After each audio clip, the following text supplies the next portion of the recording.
What's been going on in various ways. We certainly, at this time, take note of the passing of a gentleman closely associated with the sport of auto racing over many, many years, Jack Kozzella. He's Sonny's dad of the famous Kozzella Speed Equipment Company, and grandfather to the wife of Mike Stefanik and Julie. And we certainly take note of Jack's passing and express our sympathy to the entire Kozzella and Stefanik families. We also would like to pass along this note to the many fans of the Stafford Motor Speedway. This past Wednesday, Shirley Yarrington, wife of Ed Yarrington, suffered a stroke in Florida. And certainly if you're interested in selling a Get Well card, the office has the address. It's at St. Joseph's Hospital in Port Charlotte, Florida. So if you would like to send a cheery note, that would be appreciated. And just this morning, too, we had he's being assisted by Tony Leckie, and aboard our pace car is Peter Locke. Peter handling our Camaro, as he does each and every year and has been doing for so many years. And speaking of so many years, Chris Hopkins, our starter, is in his 20th year at the helm of the flags. How about a wave from Chris? Come on, Chris.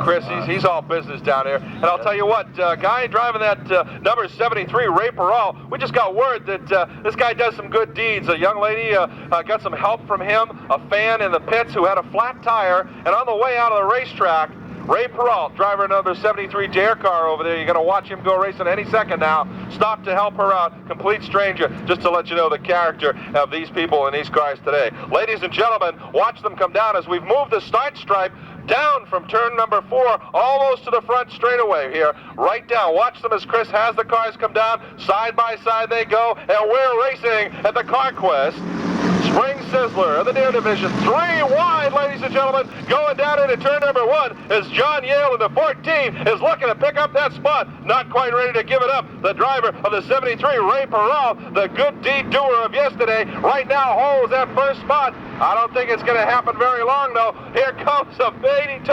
Lots of smoke pouring off of the 52 car. That is Mark Walendowski, started on the pole all the way back to third spot and just about to lose that one right now. The 73 of Ray Peralt in Enfield, Connecticut has Luck on his side right now in the talent. And he's showing as he drifts that car high up in between turns 1 and 2. Watch these Dare drivers go to it down the back straightaway. Threading the needle on the outside of that number 88 is the driver of the 27 car, doing a super job holding that high line. Look at him trying to get up around on the high side. And we certainly are seeing good action here to open our program, just indicative of what's to come. Here's a battle for the lead.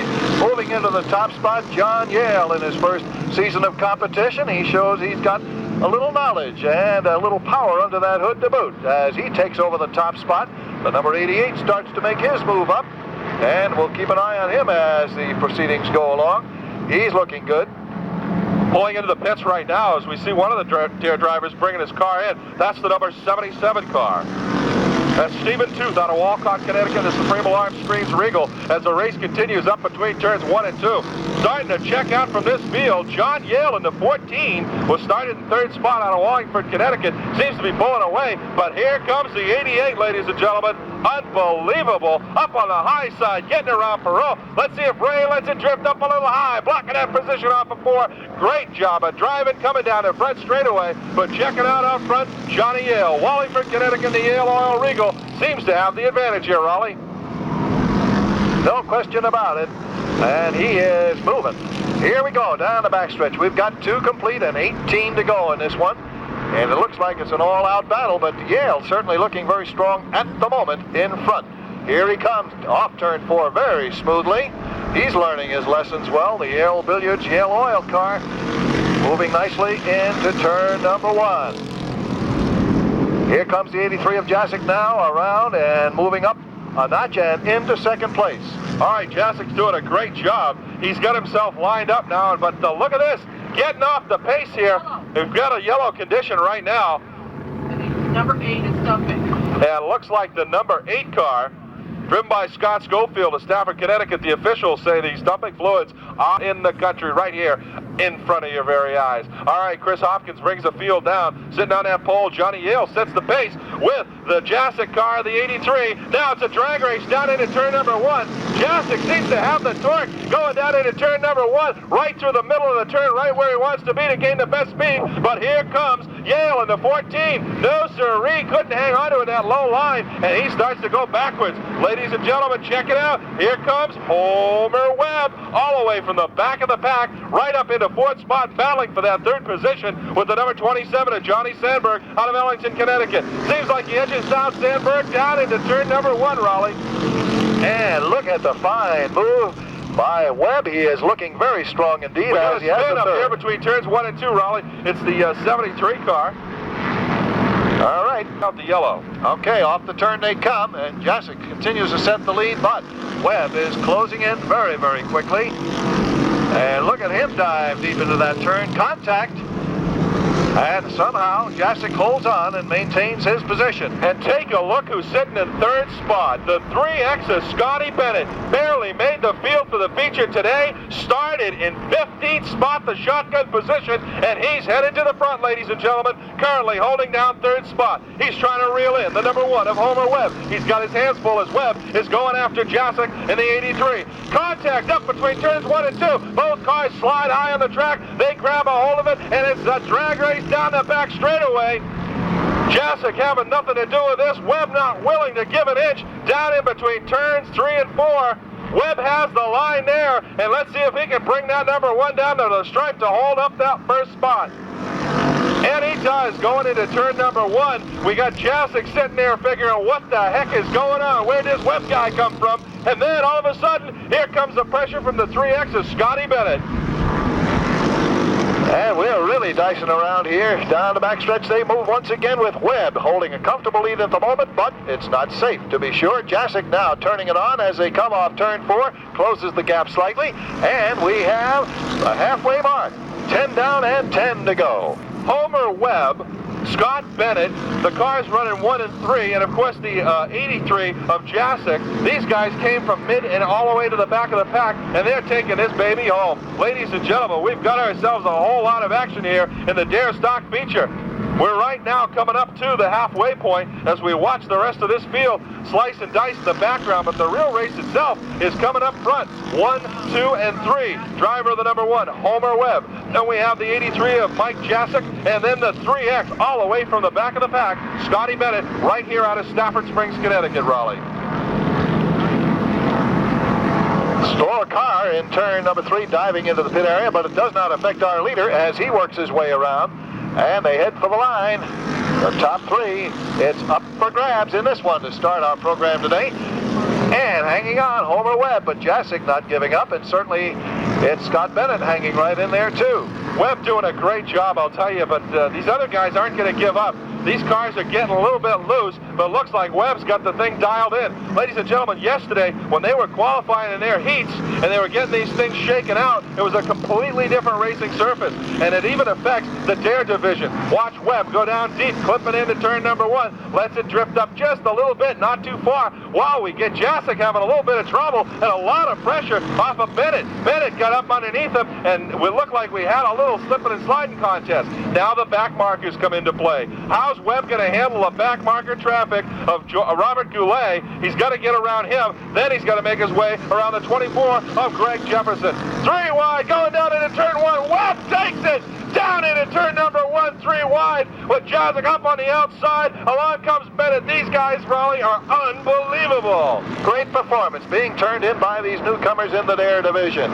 The top 3 were very much sorted out now, and that's the way it appears it's going to be the rest of the way, barring any mechanical problems. Here they come, completing the next circuit, 5:15 down and just 5 remaining in this one. All right, Raleigh, I think Scotty Bennett's going to try to put a little move on that 83 of Mike Jasic. I think he's trying to set him up, and it looks like Jasic's getting a little out of shape when he gets in the middle of the turns. Are those tires going away on him? Is that set up? Maybe not quite what he needs, but we'll see what happens as we watch Bennett creep up. See how he creeps up underneath on the low side to get himself a little momentum off of Jasic. The back end of Jasic's car slips and slides. That takes away and gives it to Bennett, but that doesn't affect Homer Webb. He seems to be pulling away from these guys.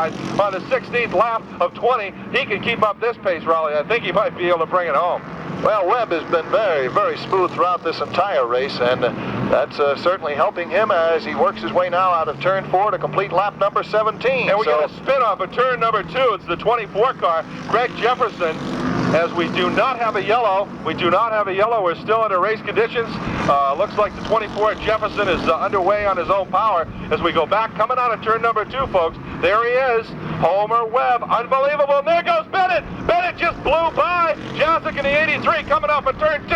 I knew he had something for him, just the way he was sizing him up. Can he reel in Webb? Is Homer Webb going to have this in the bag, or is it going to be a Bennett deal? Let's see Bennett. He's got quite a bit of room to make up. Plus, now it's going to come in a factor, some more back markers for Homer Webb. The 24 Jefferson, and of course the 73 car will be in his way. That's Ray Perrault. He gets around to 24, no problem. High sides him. He's got to bring it back down a little bit. That's where his car was working. Comes off the turn right in the middle, right where he wants to be. He's going to have to reel in that 73 car to Ray Perrault. One more lap to go. He's going to shoot the high side, drifts high, gets loose in the marbles, loses a little momentum, giving Bennett a little bit of an advantage, but he still has to get around the 24. We got a smoker on the 11 going down into turn 1, Tony Corona, but now Webb has gotten by the 73. Webb now is going to be looking for a checkered flag real soon. Gets a little out of shape off the 4th turn. Unbelievable. Now we got contact into the wall. The number 7 and Howard Payne brought out the yellow as he went up. And these guys are just going for it. I mean, how else could this turn out? I mean, And the other divisions down in the pits, when they hear us announcers up here going, there's oil on the track. If you don't stop. Tony, what happened to your motor? Just blew. Running down, the car was hooked up really good. Then all of a sudden I heard a bang, and I won't tell you what I said after that.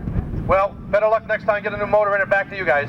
All right, thanks a lot. That's the Tony and Tony show right down there right now. As we go back, green flag racing. Ladies and gentlemen, it is a sprint race with Homer Webb. But here comes Jasic. Jasic gets loose in the first speedy drive. The whole pack of the front 3 go drifting wide, but they all get through. Here comes Bennett. Bennett's trying to make the move on the outside, threading the needle, but Homer Webb throttles down into turn number 3. The real race is going to be for second spot. Here we go. It's going to be this deal right here, folks. Who's it going to be, Bennett or Jasic?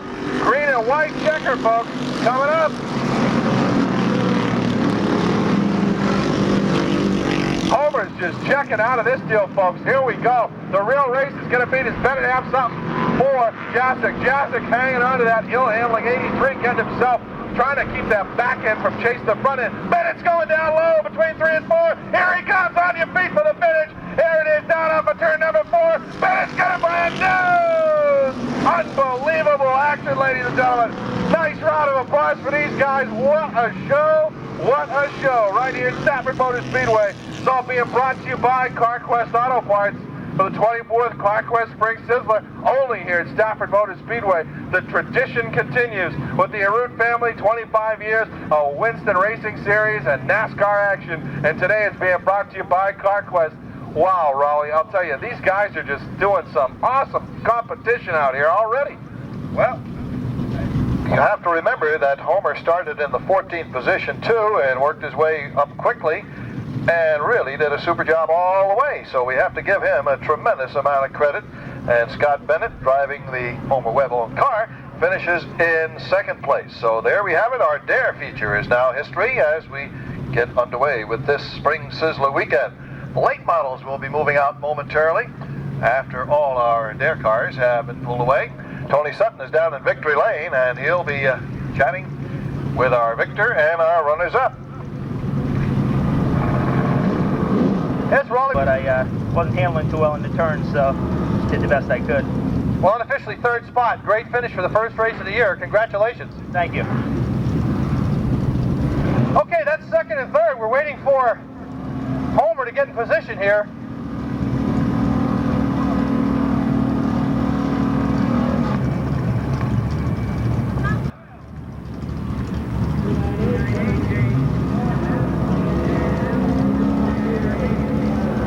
We'll let the photographers get their work done.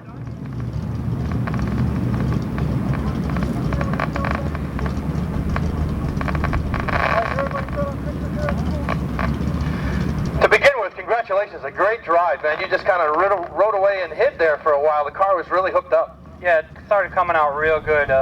Toward the end of the race, it really started hooking up good coming out. Now, as we were talking about a little earlier, I don't know if you heard, this has been a class to learn how to drive. And obviously, you guys have been paying attention to what you learned last year. What did you bring into this year that you didn't have last year, because your driving skills have definitely improved? I was going in too hard last year, and it would mess up the car big time. So I started going a little slower this year and coming out a little quicker. Obviously, that technique has paid off. Once again, congratulations on being the winner of the first feature event for the Spring Sizzler here at Stafford. Thank you. I'd like to thank my wife and my daughter for putting up with me all this time, and to all my sponsors. Thank you. Okay, Homer, back to you guys. You got it, Tony. And our congratulations to Homer Webb, kicking off with the victory today. We move now to our late model feature, the out of Preston, Connecticut. We move along next to Mike Quintiliano, the driving policeman from Shelton, Connecticut, aboard the Dare Malibu number 2. At the wheel of the number 64, a Stafford Springs driver in the Bennett Olds, Herb Bennett. And in the number 5 position, a very strong competitor, he's aboard the Hillside Auto Regal number 85. It's Gary Pelletier of Hartford. And for all you Shark fans, at the wheel of the number 21, George Greco out of Easton, Connecticut, in the Barnick Truck Regal. Moving next to car number 22 in the 7th area speedways is car number 44. It's the Larry Auto Regal for Tom Fox of Plainfield. Right now, ladies and gentlemen, take a look at the 6X behind the wheel. C.J. Fry out of Pleasant, Connecticut, the Larry's Auto Regal. In the 11th starting spot from Suffield, Connecticut, the Scatta's Auto and Truck Service Regal, it's Joe Scatta in the 01. In the 12th position, the driver from Meriden, Connecticut, the number 23. Car number 10 for Dave Winston. Dave hailing from Mystic, Connecticut, aboard the Charlie and 80 Special Regal. And right now, in that 24th spot, ladies and gentlemen, driver, the number 38, Dave Ellison out of Glastonbury, Connecticut, in the Manili Canadian Buick 4. Chris, the starter, has his eye on that leader. He's going to let him go once he feels they're ready to shoot down the front straightaway. Green flag action at the Spring Sizzler in the late model. Marinelli doesn't quite hold on to the jump. We watch that 83 at Jay Stewart pull it down between turns 1 and 2 on the high side. Let's see if he can hang on to it out of turn number 2. Throttling down the back straightaway, Raleigh. Super job. Stewart, a many-time track champion at area tracks, knows his way around, and this is a strange car for him. And he took over this ride, and there he is, out in front, setting the pace over Marinelli, and now Herb Bennett, the veteran hometown driver, moving up on the outside to take over the number 2 spot from Marinelli. Bennett, that 64, doing a great job of trying to reel in that leader right off the bat as we go splitting that needle down the back straightaway. The number 21, George the Shark Greco, trying to pick up those spots, and he does it. Right into 3rd spot coming up at turn number 4. Beal stretching out just a little bit up front, but check out the back of the pack, folks. Swap and paint, tails a wagon, the late models are up here.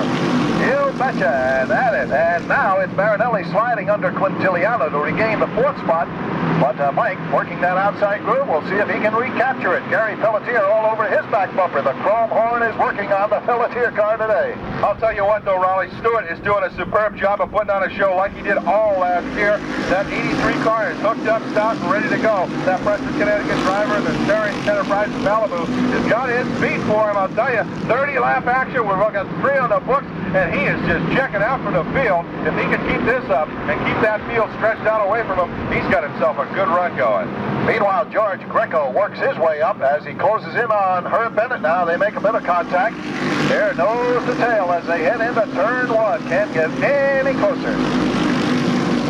It's still Stewart leading the way off turn 2, but the battle right now is for 2nd and for 5th place, as now Tommy Fox is challenging Gary Pelletier and moving up very, very nicely on that inside groove, working his way under Quintiliano at the moment, off the turn, and it's still Preston's driver, Jay Stewart, leading the way. Bennett doing a great job of putting up with the pressure of Greco, but Greco put it on so much that he bobbled, and he took that spot away from him. George the Shark Greco and that Rusty Wallace kind of look at 21, doing a great job. He's going to try to reel in Stewart out of Preston, Connecticut. Stewart's making a nice, smooth run. He has nothing in front of him, but sooner or later, he's going to be getting into some lap traffic. If he can keep this pace up, he will be doing good. Watch this, ladies and gentlemen, coming on strong. Gary Peltier out of Hartford, Connecticut, trying to put that pressure on to make the move up front. Can't get anywhere to go. Here comes the 64, though. Herb Bennett is kind of holding him up a little bit. Look at this, Raleigh. These guys are really going for it here today at the Sizzler. Don Sandow Jr. into the pit area, but meanwhile, the Cooper's Bakery car of Mike Marinelli is fighting off Gary Pelletier and Tom Fox, trying to hold that number 4 spot. Pelletier is very deep into turn 1, gets his nose in under Marinelli. He'll make a bid for that position. Meanwhile, George Greco is closing the gap between himself and our leader, Jay Stewart. So we have something shaping up here with still 22 laps to go. All right, looks like 85 and Gary Peltier out of Hartford, Connecticut, putting the pressure on at 64. Herb Bennett was smoking the last couple of turns. May have some issues with that car, and there goes Peltier up in the 3rd spot. Will the 64 be able to regain it? Bennett's doing the best he can out of Stafford Springs, Connecticut, but he cannot hold on to that spot. Now he's getting the challenge down underneath by the 44. Tommy Fox, Plainfield, Connecticut, putting the pressure on, trying to follow Peltier in that 85.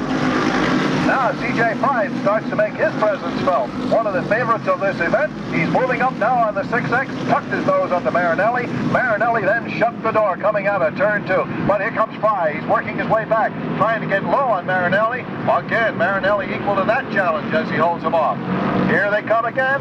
Marinelli getting a little bit sideways, coming out of 4, opens the door just a bit, and here comes Fry to the outside groove.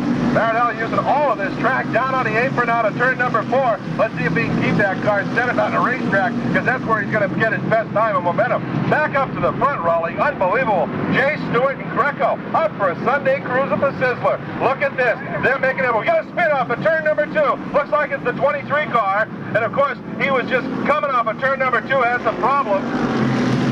They've got a couple cars up into the wall here, the 10. Dave Winston driving the number 10. And also Dale Fifield out of Meriden, Connecticut. He's in the 20th spot. Those folks are located all over the place, Raleigh, as we mentioned earlier. And they're also a very major supporter here of all of the racing action and the family atmosphere at Stafford Motor. And the Sperry Enterprises Malibu, but he's got a strong competitor on the outside of him. Driver the number 21, George the Shark Greco out of Easton, Connecticut in the Barnell truck Regal. Here we go, ladies and gentlemen. Watch that front stripe out of turn number 4. Hopkins lets him fly. Good jump.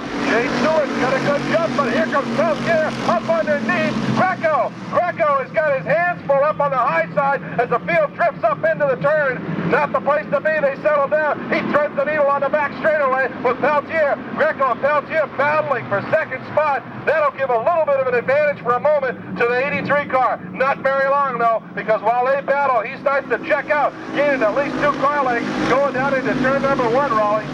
Keep an eye on Tommy Fox in the 44. He's just champing at the bit to work his way under the 21 of Greco. Now he starts to do so. Here comes Fox. The bid for the number 3 position. And look at Greco recovering the turn, doing a nice job in that outside groove as they come off turn 4. Stewart still leading the way as we now have 18 laps remaining in this one. A side-by-side door handle. The door handle battle between Tommy Fox and George Greco. 2 outstanding competitors really going at it. Now Fox takes over the position with apparent ease.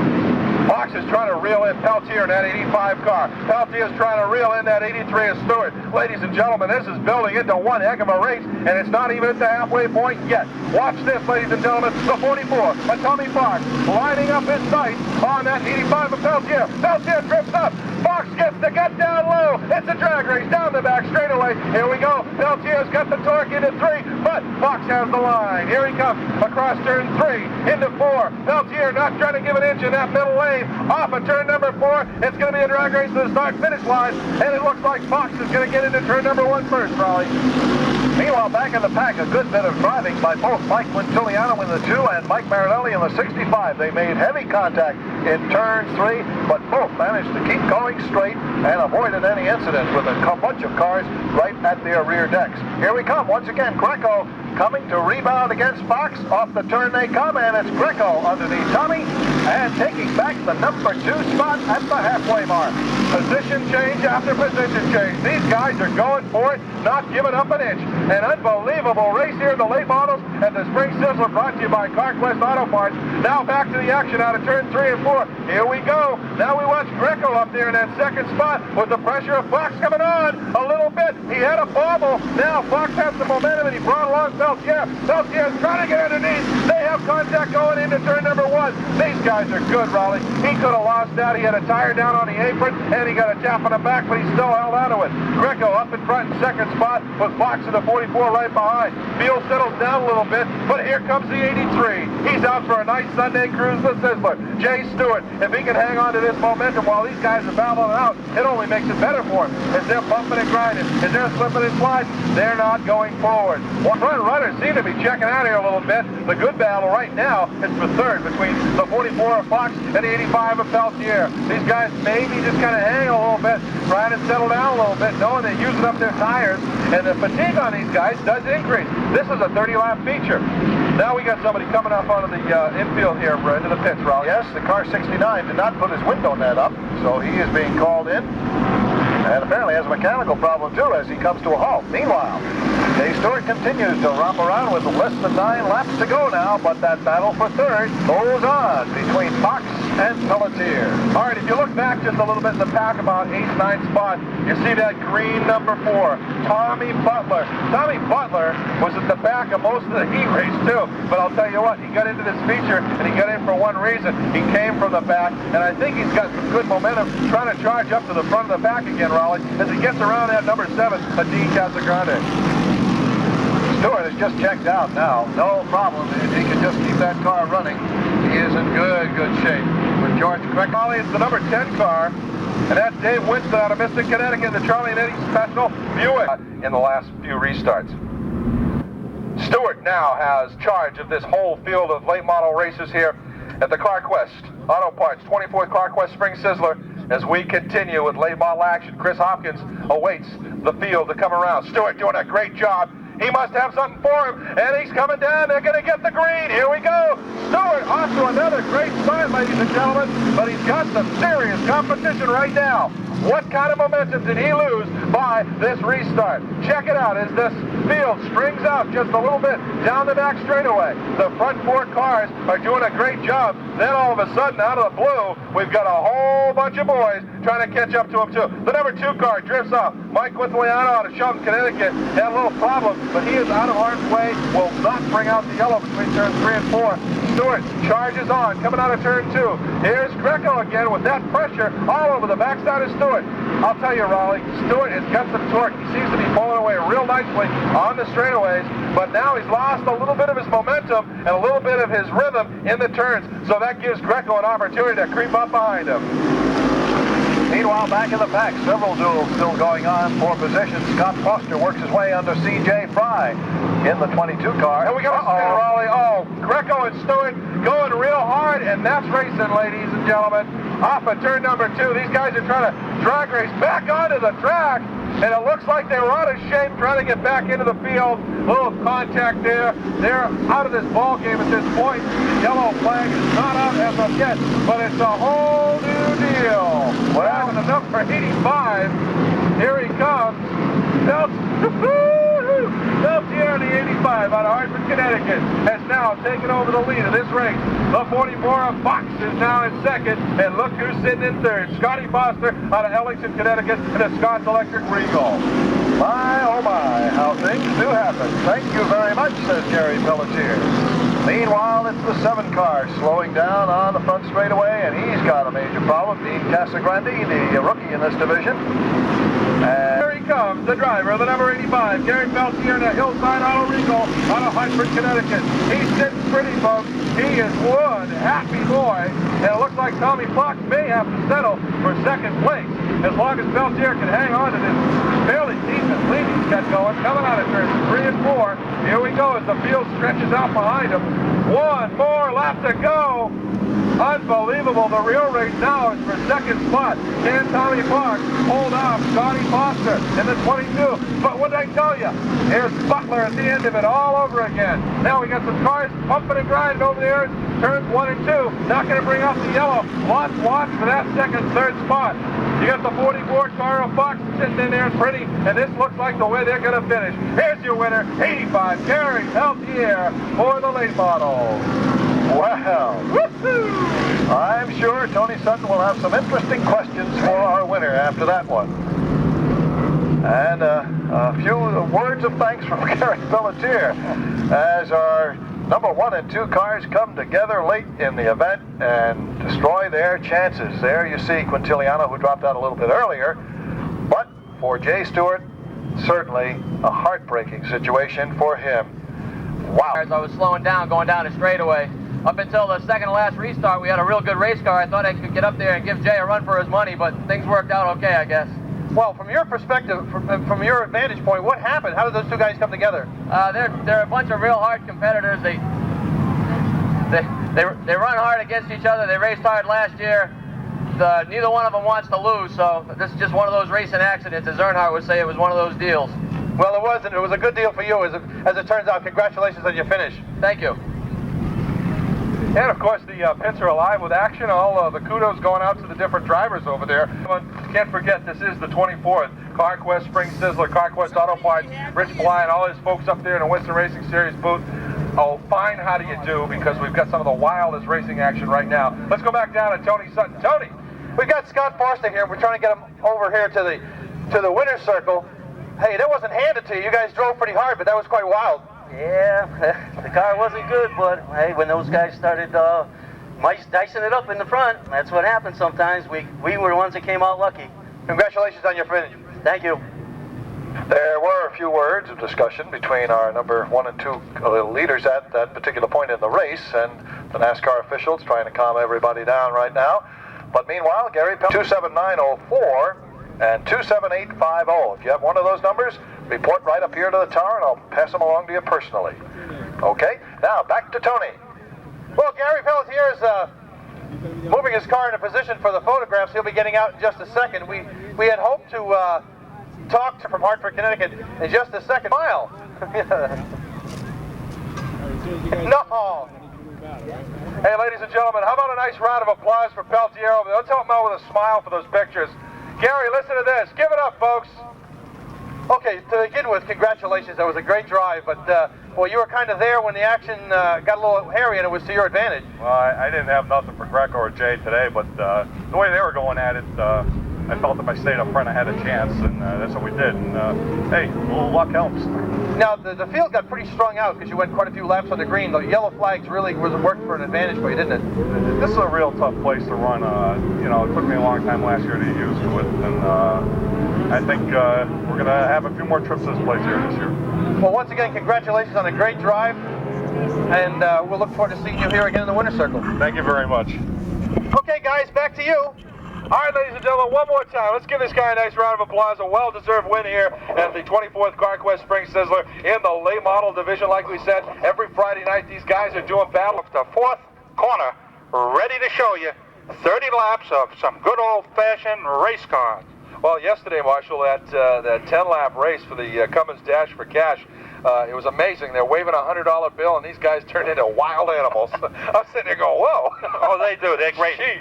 But I'll tell you, you know, during the pit party, I had a chance to say hello to a lot of people, and we saw a lot of people looking at the Legends cars. In fact, we...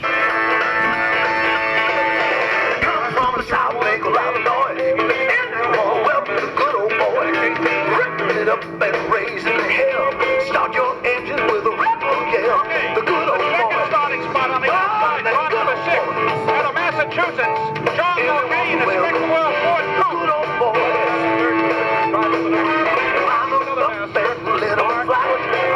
Amagassett, New York, the LNC Oil Burners Service Ford Sedan. In the 25 car out of Long Island, New York, Freddie Card in the Summer Activities Ford Coupe.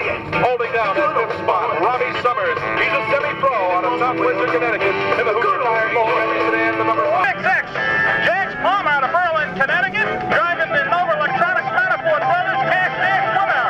In the 9th spot, driver of the 21C, Johan Schwarford. He's a semi-pro out of Plainville, Maine, in the Cadillac Grand Chevy Sedan. In the 11th spot, along Rhode Island, Dave Riccatelli in the Mohawk painting fluid. And here we go, Dave Casey grabbing the lead. He takes over the lead. He's ahead of Robbie Summers going into the second turn. They stretch out a little bit. Watch that 1-2 corner. They're a little tight in there, but the trip car, the one mass picked up a red cone under the front. We got a red cone on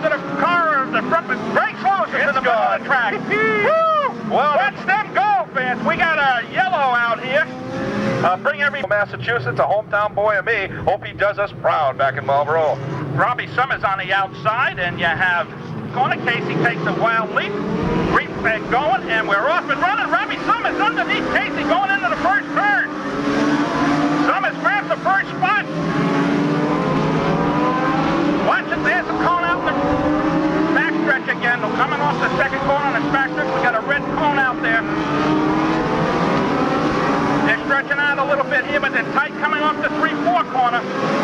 They will give you a show. There is no such thing as back off. There is a cone on the backstretch. I'll tell you, just watching these guys buzz around this Manafort mini mile, they sure do make this thing shorter and shorter every lap. This thing is tighter and tighter. Oh, there's a pileup into the 3-4 corner. The 14 of Jackaroo, 28 of Bill Dickey. We're going into lap number 2.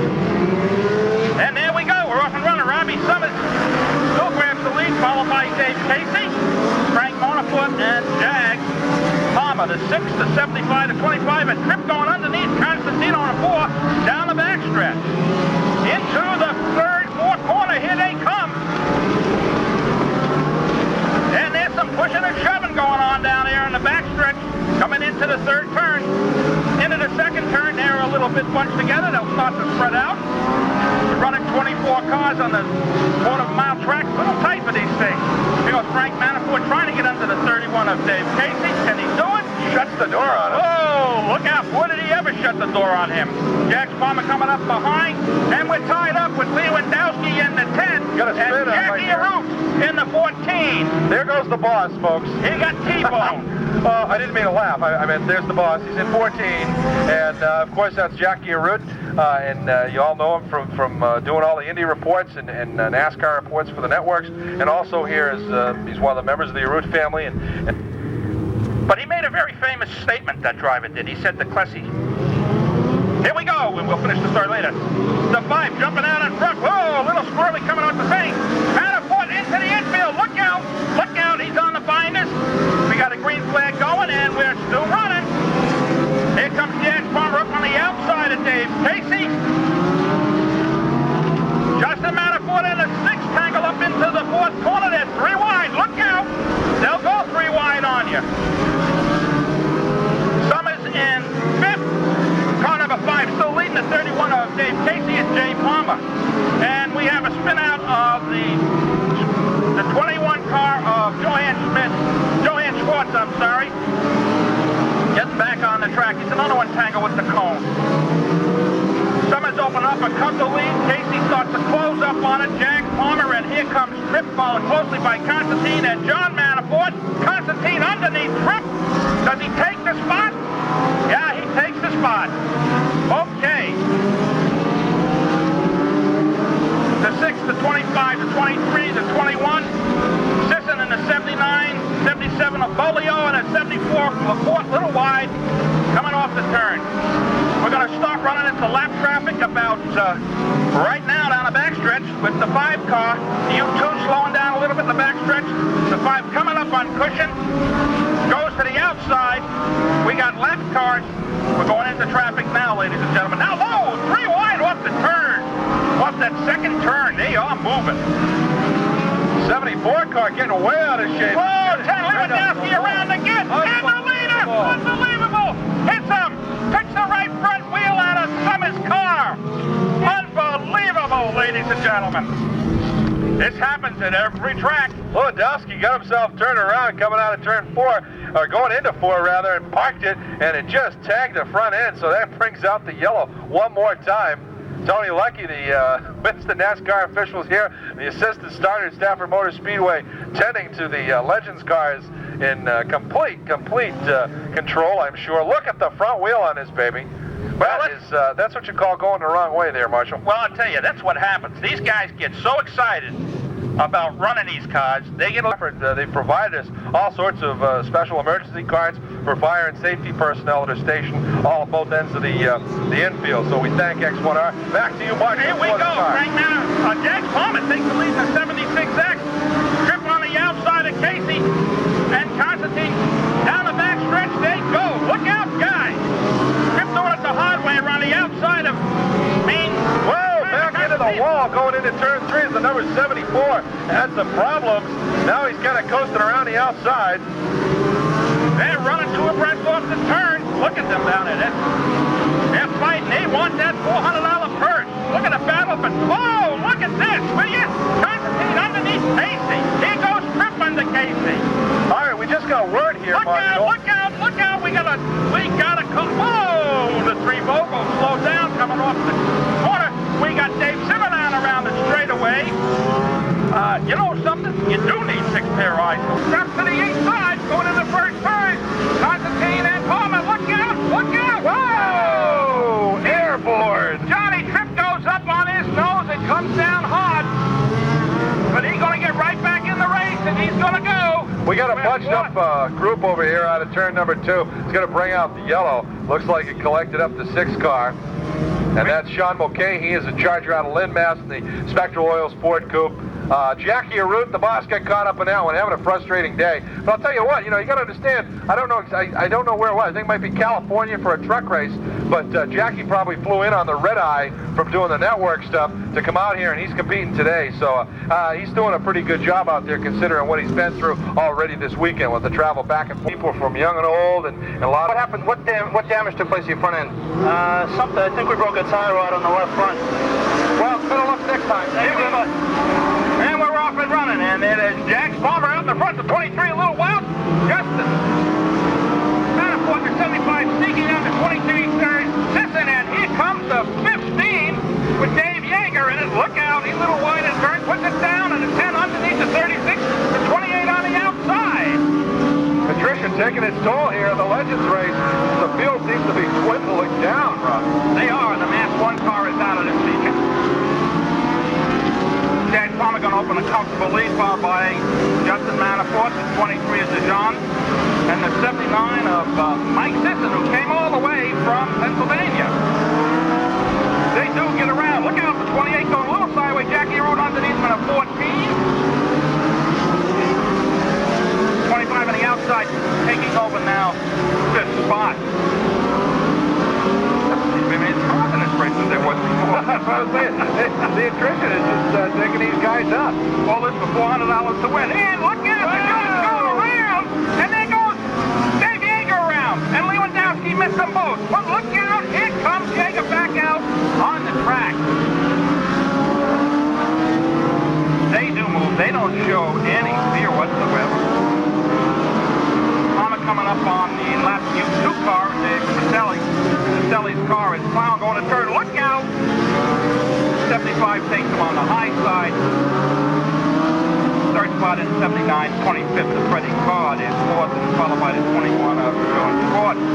Jackie Arute running up there in front by Lewandowski. Dave Yeager, 15. And there we go into the 4th. Great story by Pete Zanardi in Speedway Scene about what a modified looks and feels like. So you might want to check that out too if you'd like a little help.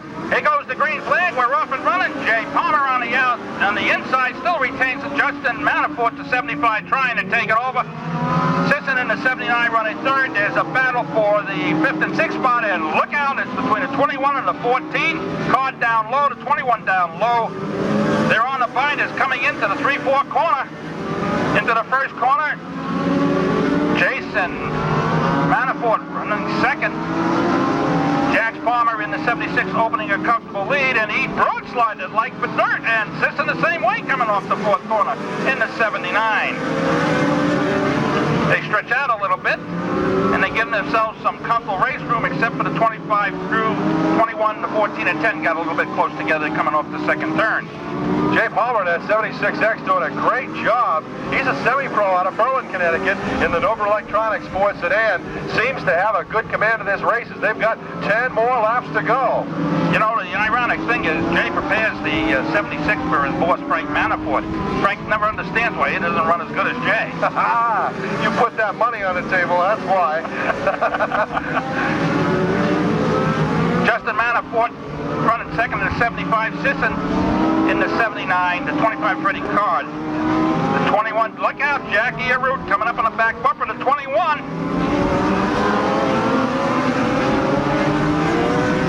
Jack Palmer getting ready to come into some lap traffic with the U2 coming into the 3rd turn. 21 and the 24 trying to get out of everybody's way here. Talking about Jackie to 14, through attrition and whatever reason, he's been able to make his way up into the front part of this deal, and he seems to be gaining on the front runners. He came all the way from dead. He's getting away from the nickname Spinner of Root. 21 under the 25. Look out! Here we go. Down on the inside, Jackie takes out Little Legends car into turn 3. Keeping that nice low, tight line. He's got that thing hooked up pretty good. Maybe that's why he spins so much. He runs it tight. Now, that's the price you pay if you oversteer that car. Well, that's true, because you got to be very careful, because you can make the car into 74. Jax Palmer, that 76X, as he goes by. 2 more laps to go, ladies and gentlemen. Look out! 2 more laps to go for Palmer as he's working his way through the back markers and the lapping traffic left and right. If he can stay out of trouble, which it looks like he may be able to do, he's going to take that white flag this time by. Why don't you bring him home, Marshall?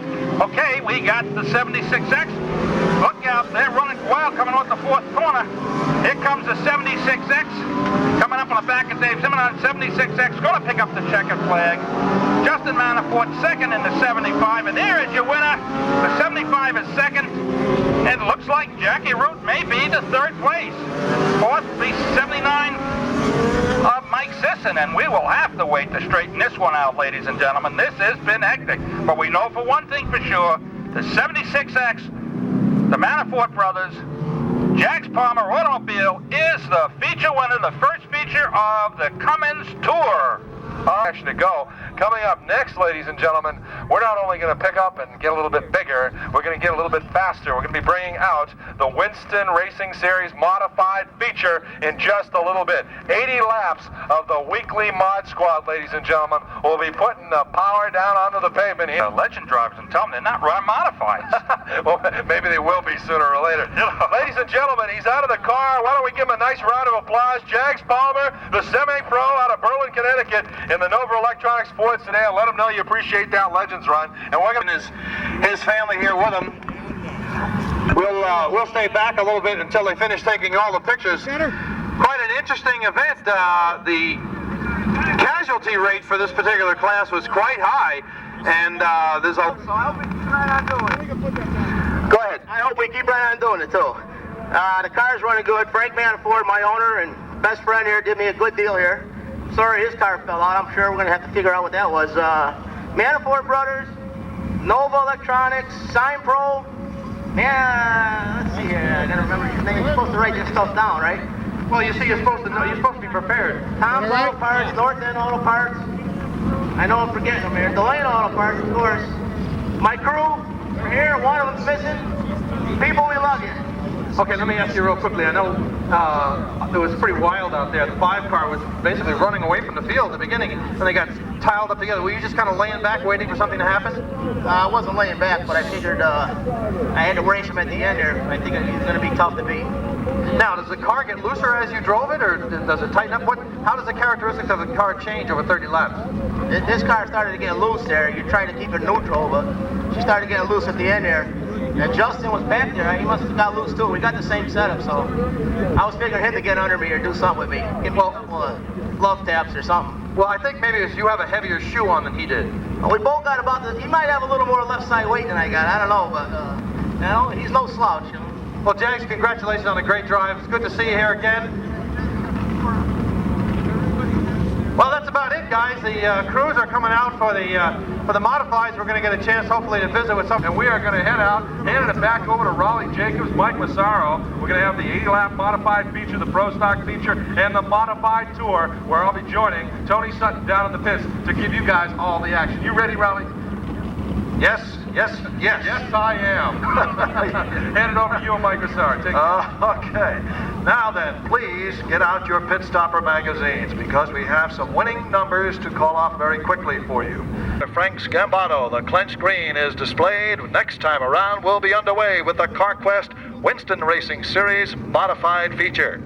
It's a splendid field of cars, eager to go in the first racing action of the 95 season. And don't forget, each and every Friday night we will be here. This feature is being brought to you by the good folks at CarQuest Auto Parts. Remember, you'll find it at CarQuest. We are ready to roll. Following this feature, by the way, we hope you'll have your lucky number programs ready because we'll have quite a few more numbers to read off to you. So I can certainly feel the excitement, and I hope you can too, as the field rolls off a turn 4. Their early jump goes to the 42 car of Jim Broderick, who'll lead our field into turn 1 and 2 as we enter lap number 1 of the NASCAR Stafford Modified Season. The number 42 car starting to bring the field down the backstretch. Pulling into the second position now in turn 3. It looks like Kurt Brainerd trying to take the high side. Tom Tag trying to shut that down now as they come to the stripe, Raleigh.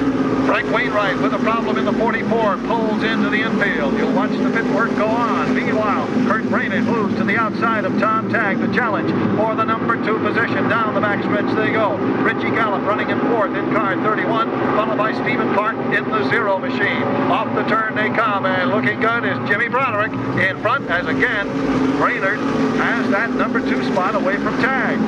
The field's starting to thin out now. Brainerd pulls into second position, followed by Tag.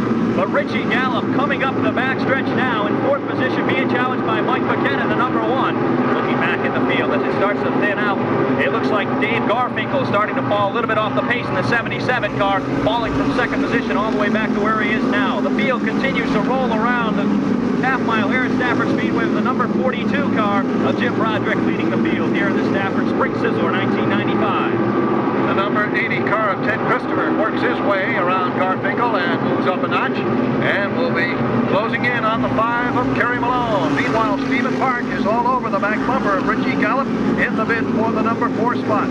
Park now looks to the inside. No, sir. Gallup shuts the door. Meanwhile, closing in on him, it will be the number 25 car of Ed Flemke, making his move behind Park. And steadily moving up is the 96 car of Kurt Brainerd, now on the bumper of the 42 car of Broderick, making a bid for the lead as they come down the front stretch. Through 1 and 2. Brainerd right there in the rear view mirror of the 42 car. Looks to the inside down the backstretch.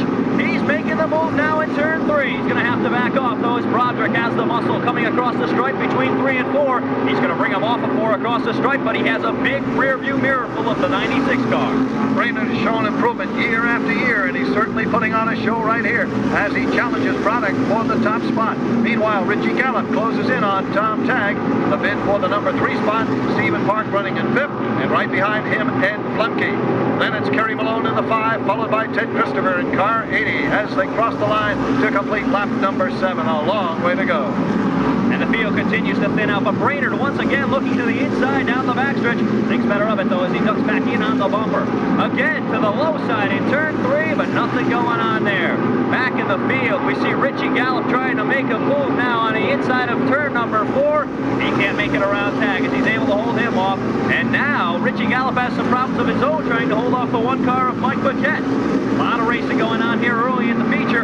8 laps down, and Brainerd to the inside.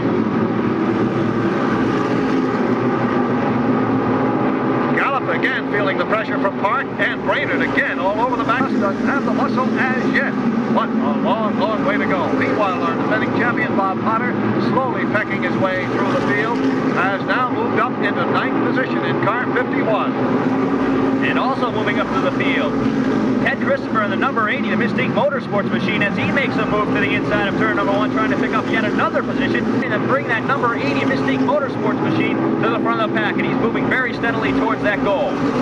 No need to push it, and you know the patient one, Bob Potter, certainly displaying his usual tactics, so just let things get sorted out, then he'll start to make his move again later in the event. But right now, Brainerd moves to the inside of Broderick one more time, backs out of it, as Broderick holds the lead as we complete lap 12. Once again, Brainerd to the inside, into turn number 1 they go. Brainerd looking for that opening. Can he do it this time? Here he comes.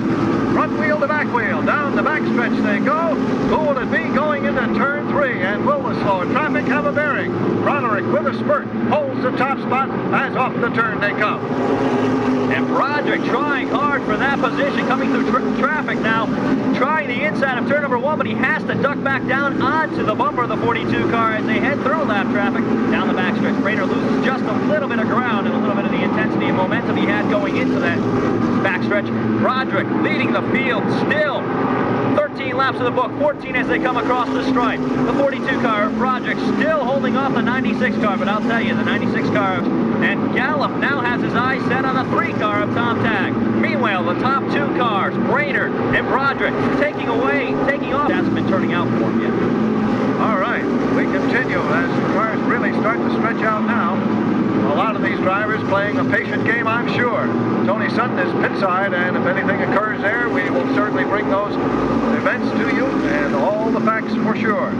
We have received word that car number 10 is dumping fuel, so we'll keep an eye on that situation. And the number 10 car of Jeff Mallaby, the one dumping fuel, we'll definitely keep an eye on that situation, as Raleigh had said. And meanwhile, back up front again, Brainerd to the inside, coming across the stripe, headed into one. Ducks it back on the bumper once again. Broderick doing a heck of a job holding off Brainerd to this point, Raleigh. Meanwhile, Steve Park is now having his hands full with Ted Christopher in the Mystique Motorsports number 80. Park driving the 0 car today.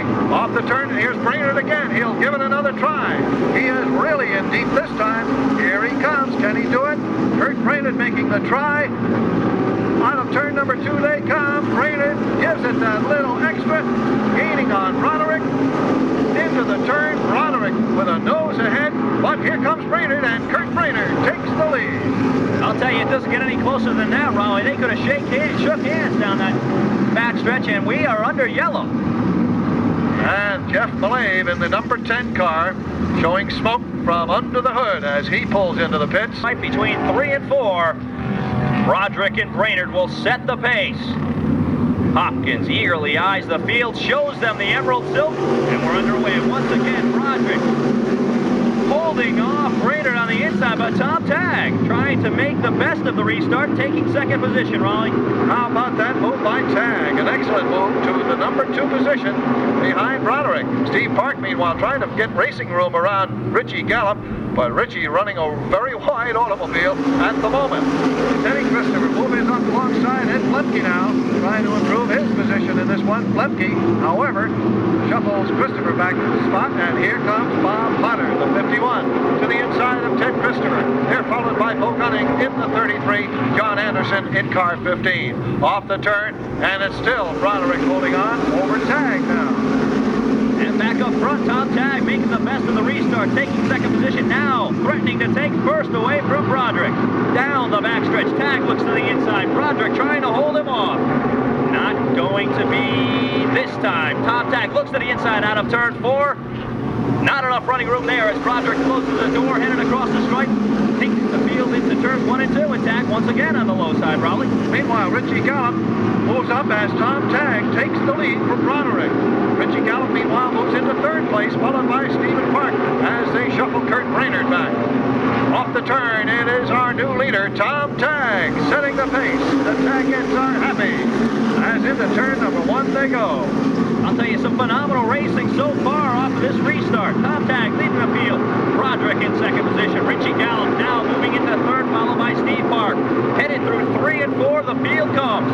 Off of the turn, down across the stripe. Tagg continues to lead Broderick by half a car length. Back in the pack, Bo Gunning and John Anderson both pass Bob Potter. So Potter shuffled back. He got caught in the outside group behind the slower car, lost 2 positions. Still a long way to go, however, as we'll be coming up to the completion of lap number 30. It'll be 50 to go with Tom Tagg, the leader at this point. And Broderick looks like he likes the lead. He tried the inside there in turn number 1. As they come through 2, he loses just a little bit of ground to the 3, and we've got smoke coming from a car coming down the front stretch. It looks like Moose Hewitt.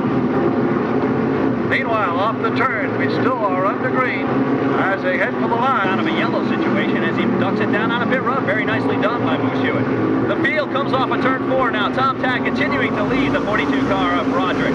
Broderick trying to reel him in and trying to find any way around the number 3 car. Hasn't been easy thus far, though, as he has to settle in at second position as the field comes down the backstretch. You can see the Moose Hewitt car, when it came into the pit area, left front wheel was turning out. So apparently he had made contact. We now complete lap 33 with Tagg still holding on ahead of Jimmy Broderick. And Richie Gallup, Steve Park, and Ed Lemke right there, right behind him. Now Bo Gunning puts a move on Kurt Brainerd in the 96. Keep an eye on Bo. Here he goes to the outside. The number 33, trying to improve his position. He gets alongside Brainerd as they come to the line. They're side by side. John Anderson decides to follow Gunning. and he too will take over from Brainerd, one of our early leaders. And as we see Bo Gunning continuing to move off the field, we would notice the 96 car falling back. Just a few laps ago, he was up front. We wonder if he's having a tough time holding off the competition. Everyone here is trying to take home the victory laurels in the Spring Sizzler. A very prestigious race to run. And John Anderson now going by Brainerd. And we look to the front of the field, and it's still Tom Tag. Things tightly bunched now throughout the pack as they single file it coming out of turn number 4. To the line, it's still Tag, but look at the gang behind him. Here comes Bob Potter now working the outside around Kurt Brainerd. Potter now moving up one more position, and he moves into 9th place. Brainerd now, look at Brainerd fight back, holding off the charge of Potter. But Bob on the outside will now move back up into that position. And Bo Gunning, there was some contact in turn 4. Bo Gunning getting just underneath Ted Christopher before he got some contact. I didn't see who he actually ran into, but he definitely got a little bit airborne there. He got the front wheel off the ground, but he's back down to earth and he's running. All right, Ted Christopher was the man Gunning was involved with, and Ted's still running behind. That's Billy Anderson. Stalls in turn number 4. We'll keep an eye. He appears to be out of harm's way at the moment. We'll see if he's fired. Have been extinguished as the field rumbles down the backstretch into turn number 3 once again. Tom Tag on the inside of row number 1. And Jim Broderick, he's been a regular on that front row. He's been there all day long, and he hopes to stay there on the restart. Chris Hopkins eyes the field, gives him the green. Tom Tag with a heavy foot. Takes him across the stripe into turn number 1, Raleigh. Absolutely tight quarters. Wow, Richie Gallup squeezing his way onto Jimmy Broderick. Broderick with a problem. Falters. May have a cut tire. Bob Potter backs off. And the 5 car also backing off. Bo Gunning and Kurt Brainerd as well as John Walmsley go scattering. We're still under green, believe it or not. So the boys had better keep an eye on what the lights are doing. We're still under green, and Broderick waving the traffic around him. Ted Christopher squeezes his way back onto the grid. Meanwhile, down the backstretch we go. Lemke holding 3rd, John Anderson 4th, and Stephen Park in 5th place. And now we see Broderick's car come to a spinning halt on the backstretch. A lot of contact a lap ago between him and Gallup, which brought out a big skirmish, and now his car remains at rest beyond the middle of the backstretch. The yellow will come out now as Chris Hopkins brings that out, and the field will come to... So he's back out there with the same tire that they just wanted to check to see if they could get it off and on quick enough, I guess. But Kurt Brainerd into the pits for a look at his rear suspension and look at his rear tire, and he's back out there with the same rubber. All right, they'll work their way around turn 4, pick up the pace, and here we go, and here's Mike. And once again, Tom Tag with a heavy foot, but I'll tell you, there's 4 cars. You can throw a blanket over them as they head through turns 1 and 2. John Anderson has to fall back into 4th position, but the battle for first continues. Tom Tag on the inside, Richie Gallup on the outside, headed through 3 and 4. Gallup trying ever so desperately to try to grab the advantage, but he's not going to be able to as they come across the stripe. Tom Tag continues to lead in the number 3. Into the turn deep, there you go. Good action there, and on the outside, John Anderson now seems to find a spark, and he moves up alongside Ed Flemke in the 25. They both dive hard into turn 3, but it's Anderson coming out with the edge over Flemke, so we have a new 3rd place car. And John Anderson steadily moving up to the field as you see him in 3rd position, but you know he's not satisfied there, Raul. He's going to make a move now, headed down the backstretch. He's going to have to duck back in on the 31 car of Gallup, now to the inside, and again in turn number 2 we have contact. It looks like Burt Marvin and John Walmsley. Burt went up and over the right rear quarter of the number 7 of Walmsley and ended up about ready to go green, I would assume. Z28 pace car coming through turn 3. Look for him to duck down on pit road. Here he comes. And the field bunches up, headed across the stripe in 3 and 4. Chris Hopkins looking at him, waiting for the signal now as the field gets up to speed. There's the green flag. Chris Hopkins gives him the go. And it's Gallup through turn 1. But he's neck and neck with number 3, Tom Tag. Tag takes it away from him in turn 2. The bunch still racing through the backstretch. Look at the 15 car of John Anderson on the low side. Now Gallup to the outside one more time. Oh my God, there's 6 cars abreast going down through turn 4, Raleigh. Tight action. Look out. Don't anybody blink, I'll tell you. Anderson and Gallup, great battle for that number 2 spot. Now it's Anderson edging ahead with Steve Park on his back bumper, but Gallup says, I'm not giving up this spot too easily. Here he comes, trying to surge back on the outside. Now Tag drifts a little bit high. That opens the door for Anderson. Stephen Park takes a peek inside, decides to back off. Still plenty of time to go. Anderson and Gallup continue that battle for the number 2 spot. Meanwhile, the number 66 of Bob Georgitis has silently worked his way through the pack, and here he is. Richie Gallup now drops a position as he bobbles, coming out of turn number 3, and John Anderson now runs behind our leader, with Steve Park taking over the number 3 position. And a lot of racing going on. John Anderson to the inside of turn number 2. He has to duck back down on the bumper now of the 3 car as the field starts to trickle down into single file. Anderson back on the bumper of the 3 car now, challenging again through 4. Right down the front stretch, across the stripe, thinks high, ducks low. Nothing there. Tom Tag continues to lead. Can the competition be any tighter than it is in this one? I'll tell you, anybody's race, and still, we'll have 20 laps remaining when they come to the line. Meanwhile, Ted Christopher drops out on green flag, and that's going to hurt his chances. Now, here we go. To Stephen Park, now to the inside of John Anderson. I'll tell you, Raleigh, this is where grit and determination plays a major role in who's going to win this race. It's a who wants it battle now. And John Anderson appears to want it on the outside of turn number 3 through 4 now, trying to get around Park, but Park on the inside, ducking into second position as Tom Tag continues to lead. And contact between Park and Tag goes spinning into the infield. It appeared that Tag bobbled just a little bit, and everybody had to try to back off. Let's see what effect this has. Steve Park. He'll be challenged by the 15 car of John Anderson now as Tom Tag gets down the backstretch, headed through 3 and 4. There's no cosmetic damage to the number 3, but we will see what happens. Tag running at a pretty good, see what's going on. Still a lot of laps left, so as we found out in the late model feature, anything can happen. Stranger things have happened. As our pace vehicle now ducks down onto pit road once again, here come the Stafford Modifieds, the new mod squad. Steve Park on the gas, heavy, and he'll take the field across the stripe. The green flag illustrated in the air. The rear view mirror of Steve Park full of John Anderson. Gives him a little kiss, and we've got some more contact on turn 1. And heavy hit by Lee Sherwood in the car 65, and we'll get somebody over there in a hurry. Check our driver. Sherwood going in very, very heavy. You can see the fluid starting to run down the track now. One car works around. He did not make contact. Surface. Into the turn. Peter Locke will dive to the infield. And our field starts to pick up the pace. And Mike has the call for you. Here comes the field. And off to the quick start is John Anderson.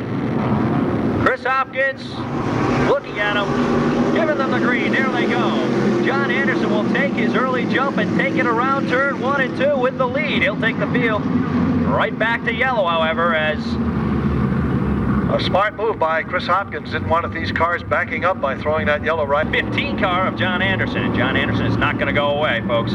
As they come down now through turns 3 and 4. Watch for them to come across the stripe. Chris Hopkins giving us the Emerald Silk. Here we go to wrap up the 1995 Spring Sizzler. John Anderson on the bumper of Steve Park, headed through 1 and 2, and we have a 3-abreast battle for 3rd position, headed through the turns. It doesn't get much better than this, Raleigh. Oh, great action. Here we go. Ed Flemke has taken over the number 3 spot ahead of Richie Gallup. Meanwhile, a solid bid by Bob Georgitis in the 66, but we're running out of laps. 3 laps to go. Into turn number 1. Will Anderson make his bid? Here he goes. He dives low into Steve Park. Park with the power, though, zooms off the turn, holding on to the top spot. Flemke, meanwhile, now closes in on Anderson. Here we go. Into turn number 4, and Chris Hopkins has the double. Sticks in the air, just 2 to go. Steve Park with his fingers crossed and his hands clenched around the wheel. Has 2 laps to go as he brings the field through 1 and 2. A rear view mirror full of John Anderson, who's running out of time. Now he gives him a little bit of a kiss down the backstretch and through 3 and 4. He's in second position. Challenge now for second on the outside. Back to the inside, it's Flemke. Flemke has to settle for 3rd as they come across the stripe and take the ivory. dives very deep, trying to work under Anderson. Couldn't complete the move. Anderson, meanwhile, challenging for the top spot. Held by Stephen Park. Here they come. It's the final 2 turns. Anderson looking for room, can't find it. Stephen Park running very wide, heading for the line, and it will be Stephen Park with the victory. Fantastic run for the number 0 car. Steve Park taking the double checkers. He's going to add to his accolades. A great run holding off John Anderson, who is not a very easy competitor to fight off, and he did a fantastic job coming down the stretch. The 5-lap dash for cash in the 80-lap 1995 Mod Squad Sizzler. The win goes to the number 0 car of Steve Park.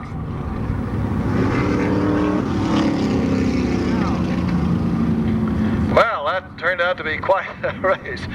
There, while we have this break, let's ask you to please, once again, break out your Pit Stopper magazines. We have some more winning numbers coming up for you. So, here we go. 28247. The last couple laps in front of you, didn't it? Yeah, like when you're leading a race, you got to get a little wide. It's just the restart before that, we were side by side. I thought they were going to let it go right there, but then the last one, he just stood on the gas pretty earlier than what Chris told us where to start, and he got the jump on me, and that was it. The laps and those restarts kind of hurt me. I needed 4 or 5 laps to work on a good car, but hey, second with the wheels on the car, I'm okay. Yeah, you'd be nothing but proud of the driving you did, because you worked your way up from way back in the field, and it was a clean race. There weren't nearly as many yellow flags as some of us had thought, though, so it's a credit to your driving ability. Well, I've been telling Dan Pardee for years, if you let us run longer races, it won't be such a skip and a jump and a lot of wrecking. Everybody simmers down and they can do some real racing. You can see that everybody in their mind, they had 80 laps, and I don't think it was to lap 27 the first caution. So I think everybody did a good job. Congratulations, and we'll talk to you up at the winner's circle also. So we get over here, Ed Flemke's car. Nice drive. Yeah, not bad for an old man, huh? Well, you better have some left in you, because I guess you're going to do this again in a little while, right? Well, let's hope we improve it by a couple spots for the finish, but this was real fun. I really like to thank the guys at R&C Auto Body for giving me this opportunity. It's a good car. This is Carl Pastriak's car from last year. It's always been a real good car, and it's a good one for race work, so I like to be up front, but hey, did the best we could. A little too loose today.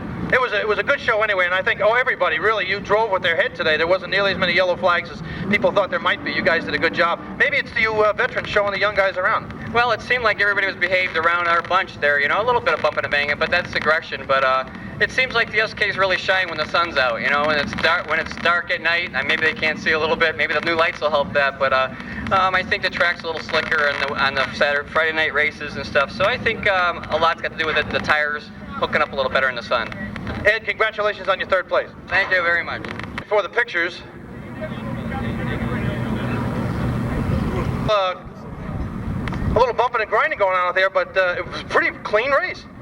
Yeah, it was basically a pretty clean experience you have driving in the different racetracks has helped you many more victories here at Stafford. Well, Steve, congratulations on your 1st place in the SKs and the Winston Modifieds, and we look for you later in the Tour race. Thanks, Tony. Back to you guys.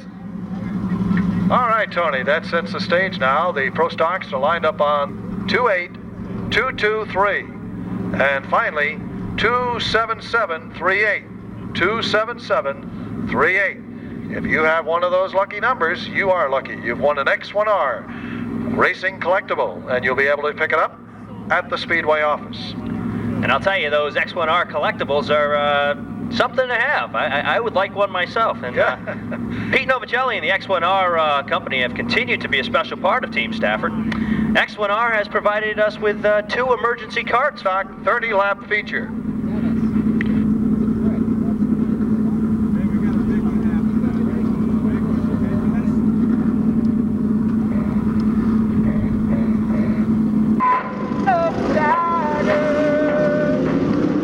Ladies and gentlemen, there you see it. Chris Hopkins indicating to the field it'll be a start next time by. Get ready for Pro Stock action. A very, very strong field of Pro Stocks. We had, I believe it was 48 cars that turned out yesterday for qualifying.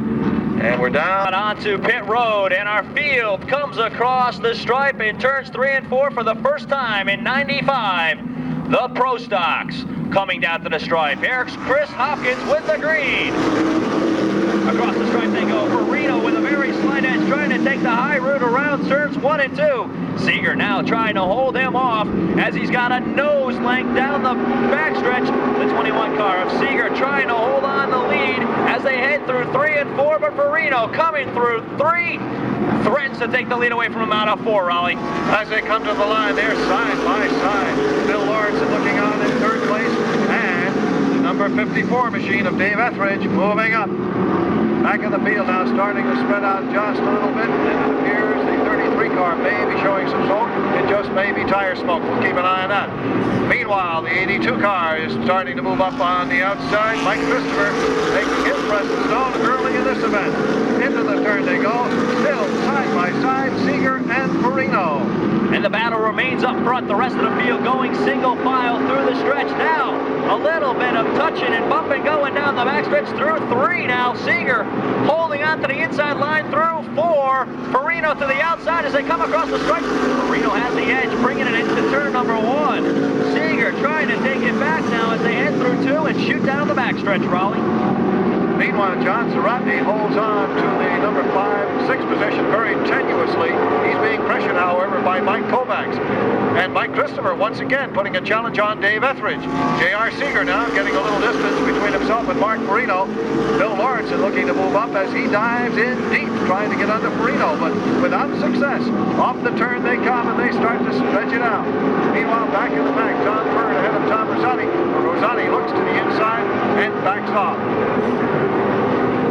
And the field goes single file now through turn 4. Here we come across the stripe. Seeger continuing to lead, now starting to stretch it out a bit.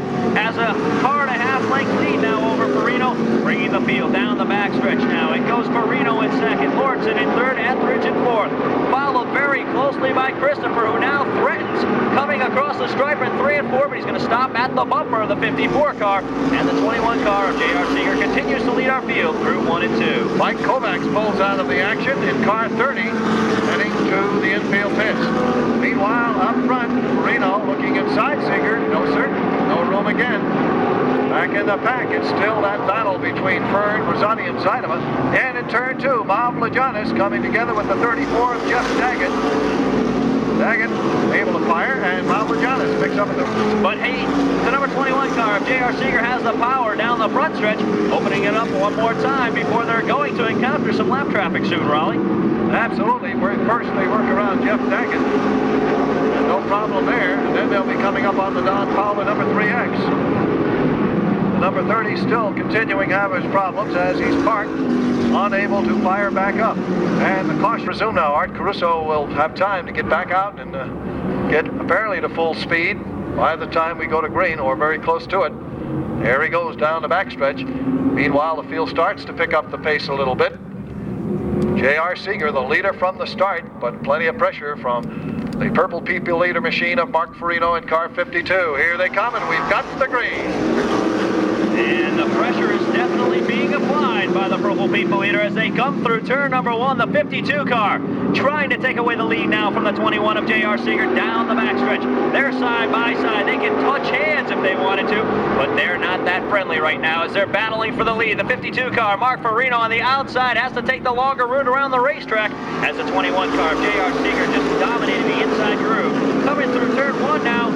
It looks like he may have a very, very slight advantage, but it's going to be lost in turn number 2 as the 52 car, Farino, takes it right back away down the backstretch, Raleigh. J.R. Seeger bobbled just a little bit coming out of turn 2, and that cost him a few yards, enabled Farino to just edge out ahead. Off the turn they come. We've got more contact. Contact again in turn number 3, and Mavla Jonas involved yet another time. Ready to go again. We've got 20 laps remaining in this one. And we can see the Z28 pace car of Stafford Motor Speedway pull on down pit road yet another time. And we can see the field coming across the stripe now, bunching up ever so calmly. Chris Hopkins eyes the field, waiting for the green flag, and there it is. Farino to the early jump, holding off Seeger. Seeger forced to take the outside of row number 1. And now as they come on down the backstretch, it looks like Dave Etheridge is going to take his position away. The Foxfoot machine was apparently champing at the bit, just waiting for an opening. He found it and took advantage of it, and now moves into second place. Mike Christopher moves up alongside J.R. Seeger now, as Bill Lawrenson got shuffled back to 5th place. Still a lot of distance. Now Lawrenson works his way under Seeger. Slight contact. The 5X of Clint Hull gets crossed up, as does the 33 of Dano. Once again, Mike pulls away under his own power, and he's having his problems, but not before a caution flies again. In 5th position, but he has been running very well, so look for him to get back in the groove here as our pace car pulls down on Pace Road, and Raleigh with the call. Okay, you got it. Here they come, Mike. Field really tightening up well now in the back, and that sets the stage for the approach to the start line. Here we come. It's green flag time. Into turn 1, Etheridge alongside Mark Farino. Farino down low will have the edge coming off the turn, but here comes Etheridge with the power down the backstretch, and we may have ourselves our 3rd leader of this event. A good move by Bill Lawrenson gets him back up to 4th place. Here they come, and Dave Etheridge takes over the top position.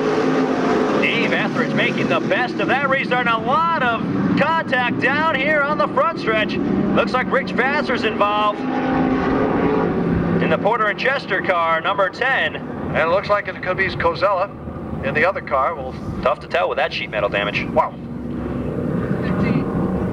It appears to be the 15 car of Joe Cozella. And heavy contact. Yes, and Rich Vassar stalled out there. So, we've gotten one more lap in the books. You can see the heavy tire marks from the skidding across. Rich Vassar trying to get himself going again. There he goes. In the Porter and Chester number 10.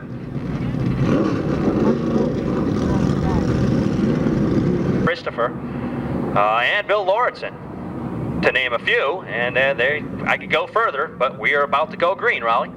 You got it. Okay, Mike, here they come. You can feel the excitement build as they start to head toward that line, and there's the power, and off we go with Christopher taking away the number 2 spot from Farino, and Lawrenson will also challenge Farino, but Mark holding on in that outside groove. Lawrenson comes back, however, now edges ahead of Farino in the number 3 battle. Mike Christopher closing in on our leader now as Etheridge drifts up a little bit high in turn 4. Well, we're not quite close enough to make a challenge as yet, though. And we have the number 12 car of Art Caruso limping down the front stretch now. A lot of smoke coming from that car as we see the sheet metal damage on as they are coming up on him very quickly. And Art Caruso is going to try to get that car off of the racing surface as quickly as possible, ducking it down onto pit road now as the field comes down through turn 3 and 4 just in the nick of time. Great job by Art Caruso. Keep an eye on former champions Tom Fern in the 92 and Tom Rosati in the 07. They're both making their moves now, working their way up through the pack, with Fern now running in 5th place and Rosati just behind him in the 07. Off the turn we come. Lawrenson gets a little bit sideways coming out of 2, as he now eases ahead of Mark Farino into 3rd place. Dave Etheridge, meanwhile, has built his lead over Mike Christopher. And a spin by Willie Hardy in the Hartford Whalers, number 42. Willie Hardy Jr. And Willie's going to go a lap down as the field surges by him. 13 laps remain in this one.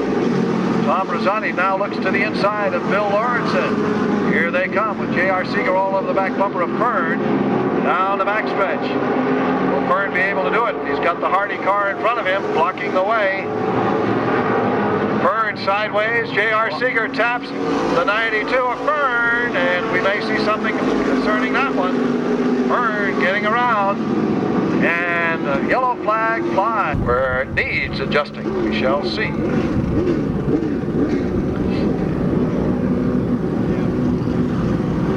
Tom Fern not happy, feeling he probably was spun. But that's not the ruling from the officials. Rich Vassar now pulls away in car 10. Willie Hardy also pulling back out in the 42 car. Well, here we go. Want to watch for them to get up to speed. Chris Hopkins has the green flag in hand. waiting for him to give the signal, and there it is. Mystic Motorsports, a lot of contact right off the bat, and Mike Christopher able to get around Dave Etheridge. Dave Etheridge got a little bit out of shape coming into turn number 1. He's going to find himself in second position. Now chasing the Mystique Motorsports car down the backstretch, and he's got to have his hands full also as Mark Farino gets around Etheridge now as well, coming through 4. Etheridge now fighting back, gaining second position, reclaiming it, and has his eyes set on Mike Christopher, or for the time being, and now Farino once again trying to take that second position away.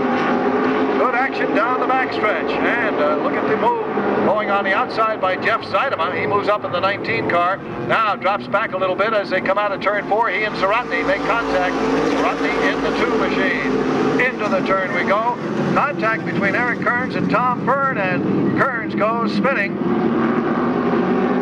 And how about that? He does a 360. We stay under green and keep going. Oh, man. Fantastic piece of driving by Kearns. A little spin and go. And we are still going. Dave Etheridge right on the bumper of the 82 car. Coming through 1 and 2. Etheridge trying to reclaim his position as Christopher took it away from him on the restart. Clicking away 21 laps in the books as they head into turn 3 now. Mike Christopher leading the field. Heavy pressure from the 54 car now coming through 4. Christopher spins. Etheridge takes the lead. Christopher with a good job of driving, keeping that car out of harm's way from the rest of the field. And Mike hearing it from the crowd. And that brings out the caution as Mike will now pull back into the lineup at the rear of the pack.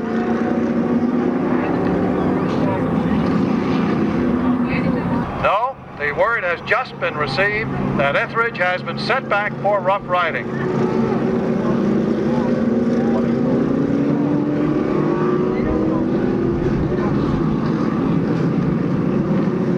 Sent to the rear for unexplained reasons.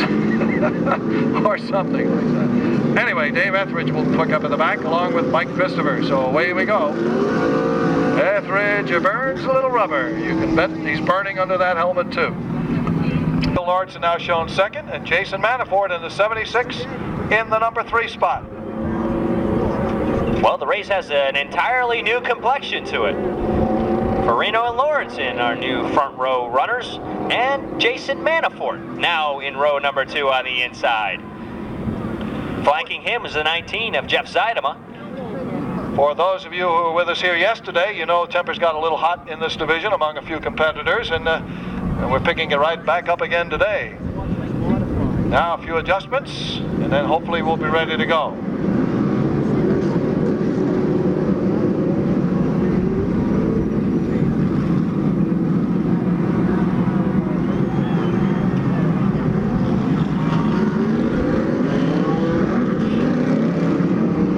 All right, rest of the field goes away. And so it goes with 8 laps remaining, and you haven't seen the last of everything yet. We still have 8 laps, and we still have the Mod Tour race to go. Oh, boy. I'll tell you, excitement at its best, and you can't ask for more than this for opening day. Great weather, great racing action, and we still have the Modified Tour coming up, Raleigh. All right, they'll start to wind them up again. Chris looking them over carefully. Let's see who can win this restart. Mark Farino on the inside, Bill Lawrence on the outside. These fellows have raced against each other many, many times, and we're back underway. Green flag action. Lawrence taking the high line. Farino on the inside. Farino with a slight advantage headed through 2. But looking down the backstretch, Lawrence applying the pressure. He's going to have to take the high line, headed into 3. Farino able to hold him off. Manafort ducking on his apron, taking it through turn 4. The 76 Hooters car trying to take away second position from Lawrence. And as they head into turn 1, Jason Manafort has the position, but Farino continues to lead. Jeff Seidman right on the back bumper of Manafort, takes over the number 3 spot. John Zaratny starts to fall off the pace in the number 2 car. Moving up to the number 5 position, Tom Rosati in the 07. As we now have completed 24 laps, 6 to go, and still a lot of racing action remaining in this one. Here we go, Seidman holding 3rd, but here comes Rosati working under Lawrenson. Tom Rosati is on the move, and here comes a challenge for the lead. Spin on the backstretch. The 14 car of Todd Anderson getting real loose, collecting a whole host of our competitors, and it looks like the 8 is in the wall as well. Chuck Zentarski had to dodge some cars, hopefully not heavy damage. He did his best to avoid it. Couldn't quite do it. Willie Hardy and Rich Vassar didn't appear to make heavy contact, and they both pull out, so it's up to the hook. Hardy back out in the 42.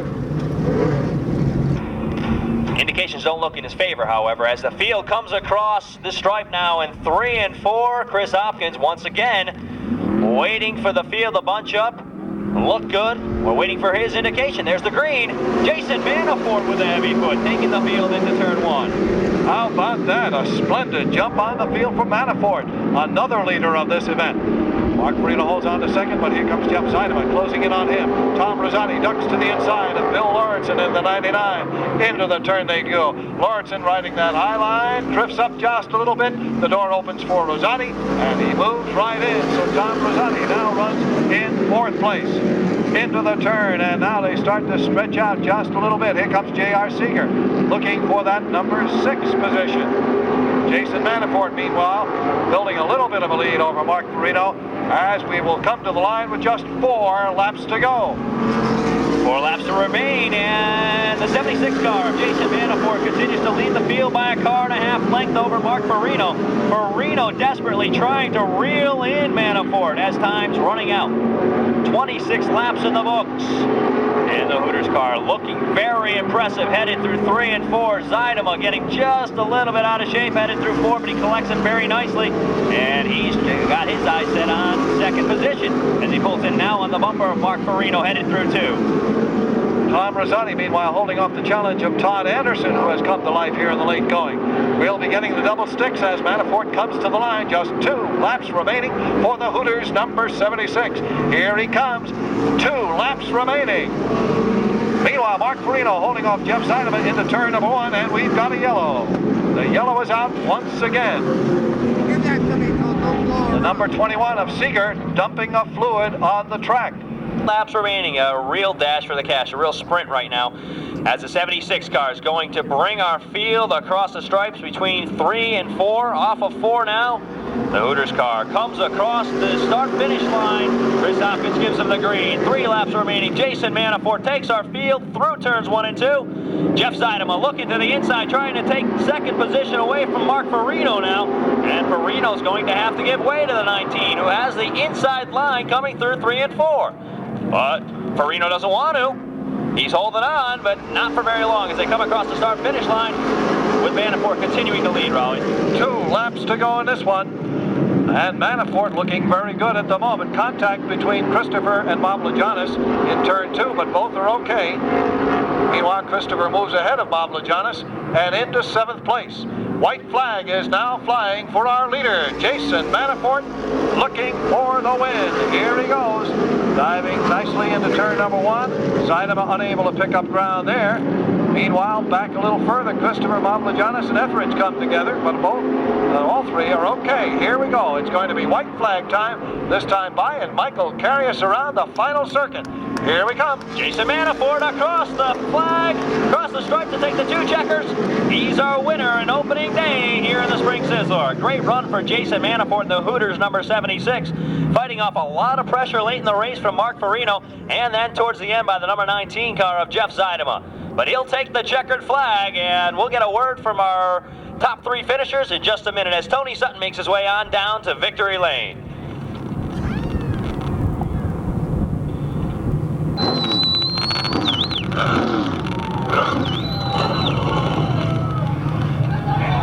Well, we got to get him across the scales first, but...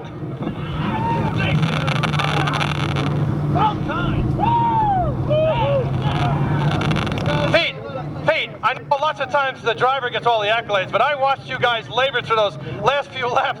Are you all right? I'll tell you, it's tough. I do a lot of promoting for Jason. I keep telling him we need Rolaids as a sponsor. And I'll tell you, we could use it after today. Well, you guys did a great job. Obviously, the car finished up front. Congratulations. Yeah, we told Jay to take one at a time, pace yourself, go with it. And that's what he did. He did a great job today. 22, Jeff Seidman. Tell us a little bit about the race. Well, we started a little deep back, and we had to use up a lot of the car to come to the front, and we really didn't have a lot left for Jason, but I'll tell you what, as good as he was running, I don't think we could have got by him anyways. He did a great job. What do you guys think about pitting on the infield? Does it help your crews? I mean, with the radios now, are you guys able to communicate in such a way to address minor adjustments if you need them? Well, it didn't help a lot today for us, but I'm sure in the long run it'll do a great deal for the sport and the drivers driving. It'll help us out tell each other what's going wrong, what broke during a wreck or on. The radios are a great idea. Jeff, congratulations on a great drive. We'll talk to you later. Thank you. Well, the purple team did pretty good. Congratulations. Thank you. Somebody to put their name on the side of your car. Well, I hope I can find somebody, but the people who are on the side, I'd like to thank them. One of the crew members' wives, in a pinch, dental hygienist, she bought us the tires for today's race. Otherwise, we'd probably be still running on yesterday's tires from last year. And also, Holcon Industrial Gas, they supplied us with nitrogen for air tank, and also Ferrucci's Auto Center and Painter's Edge, who keep the car looking so beautiful. Mark, congratulations. Thank you. Okay, well, we've got most of the pictures being taken. We're going to try and get a hold of Jason here, if we can get through this crowd. Have we managed to get the pictures taken yet?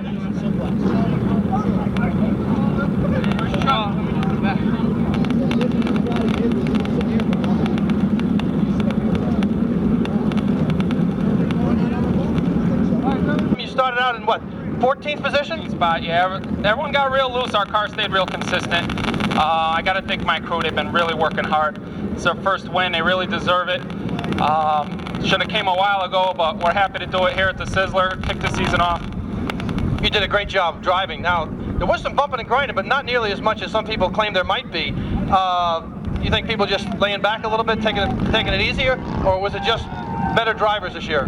This first year, they let the two-way radios in the car, and I think that had a lot to do with it. You had guys helping the drivers get around slow cars and stuff like that, and it made for a lot better racing. Well, obviously the Hooters restaurants must be really proud of the drive you put in here today. Hooters been real great to us. I'd like to thank Hooters. Hooters Restaurants in Connecticut. Friends from City Oil that came up today to watch us. Petroleum Services. Lagano Trucking, Sign Pro, Eagle Fence.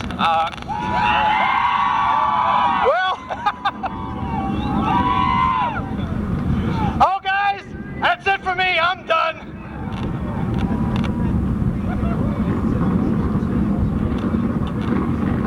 Thank you very much, Tony. Great job down there in Victory Lane, getting a little bit of sound bites, getting you some information that you wouldn't otherwise have. Congratulations goes out to Jason Manafort. A fantastic run in that Hooters car, that number 76. An act of attrition, though. We had several leaders in the 30-lap Pro Stock feature.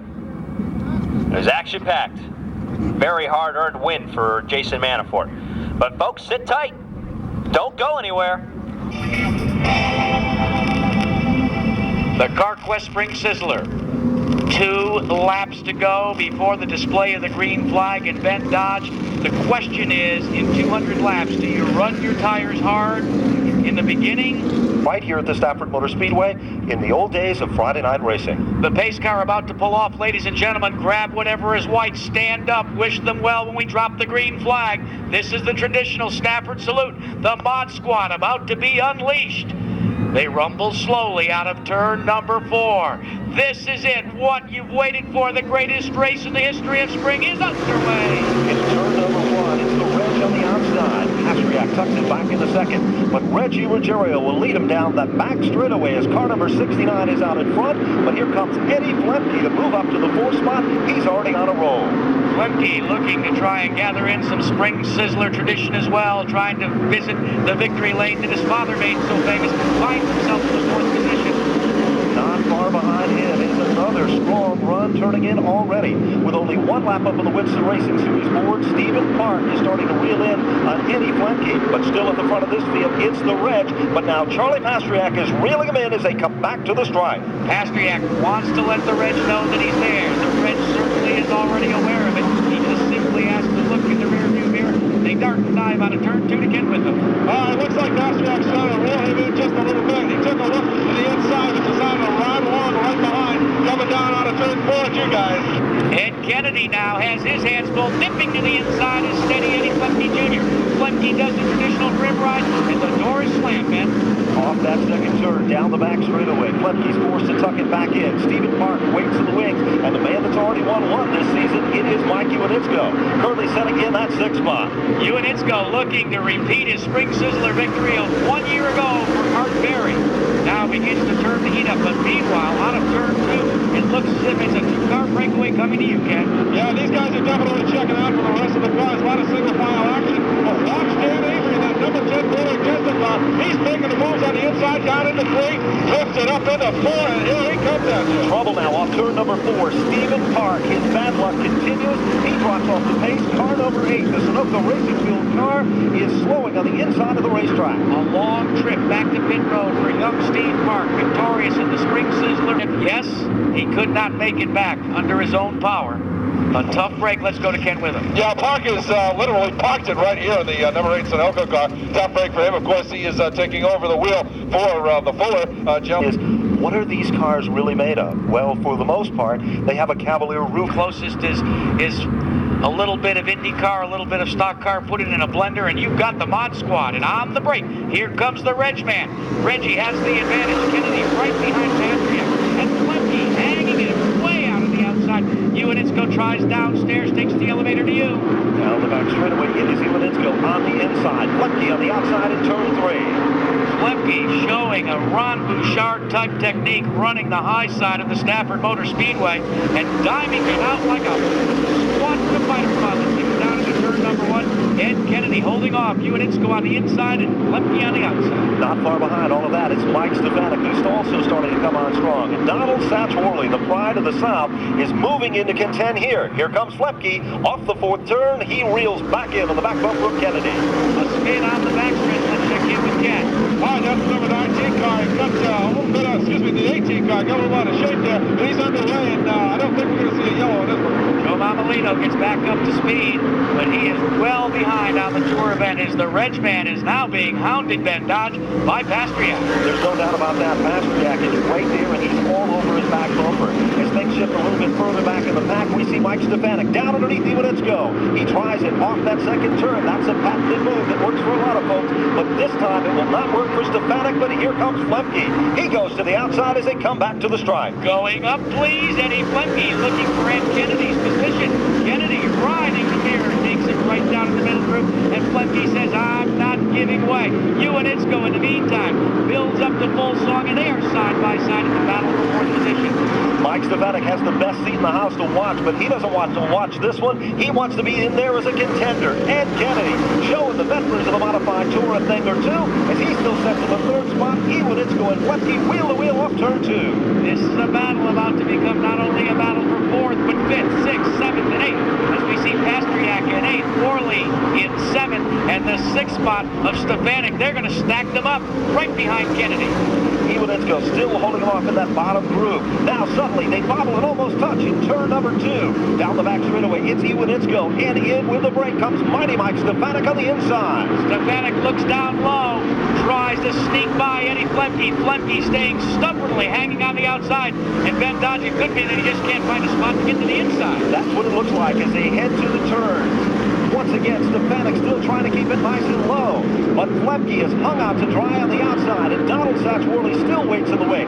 Further back, Wayne Anderson is also contending with Jan Leedy, who's now starting to pick them off one at a time as they come back to the line. Flemke is inched in front of Mike Stefanik. But Stefanik stays down low and really drives the car in hard. They are side by side. Iwanitzko trying to move on Kennedy. Can't win them, but nothing doing there. Kennedy probably has the widest modified on the tour right now, gentlemen. He has been running that car dead center all around his half-mile oval. Leedy tries to make the move. It'll give him the position off that second turn down the back straightaway. Field settling in for the front 4 positions. 5th spot is Stefanik. What a torrid battle for the 6th, 7th, and 8th spot. Again, hammering on the Hummel's hot dog rear bumper of Eddie Flemke is Donald Satch-Worley. The Virginian Flash in the Pennzoil Mystic River Marina, number 5 of Bob Garbarino's stable. He continues to just do a hammer song, the chrome style, on Eddie Flemke, dogging and looking for a miscue. They are hooked up. bumper to bumper. Almost the story of the tail wagging the dog in this one. As they come on, the automobile right there in front. It heads down pit road, but back to the stripe they come. It looks like Worley by inches over Lee as they come to the line. And that car on pit road is the Mystique Motorsports car for Christopher. But meanwhile, the battle is really heated up for 6 spot as they come to you, Ken, with them. These guys are side by side going down the back straight. Another challenge right now by the 25 car. They are wheel to wheel inches between 3 and 4 coming back at you. You cannot get a car between Ed Plenty, Satch Worley. Worley gets a better light coming off the corner and takes over that 6th position. Off that second turn, here comes Leedy. He winds it up tight, pulls away a little bit more steam as he comes off that second turn. Leedy has picked up the spot. Lemke drops back a position. He is on a tougher for Mike Stefanik to still maintain those positions with that car handling the way it is. Worley is all him. Is Jan Leedy, who now picks up a spot as well. Those two cars are heading right to the front of this class. Leedy is enjoying the fact that Worley can break the traffic for him. Obviously, Stefanik handling problems on his machine because he is fading quickly. Now Plenty dispatches with him, and Pastriak will do shortly. Meanwhile, let's check back in up front as we're about to get into some heavy race traffic for your lead team.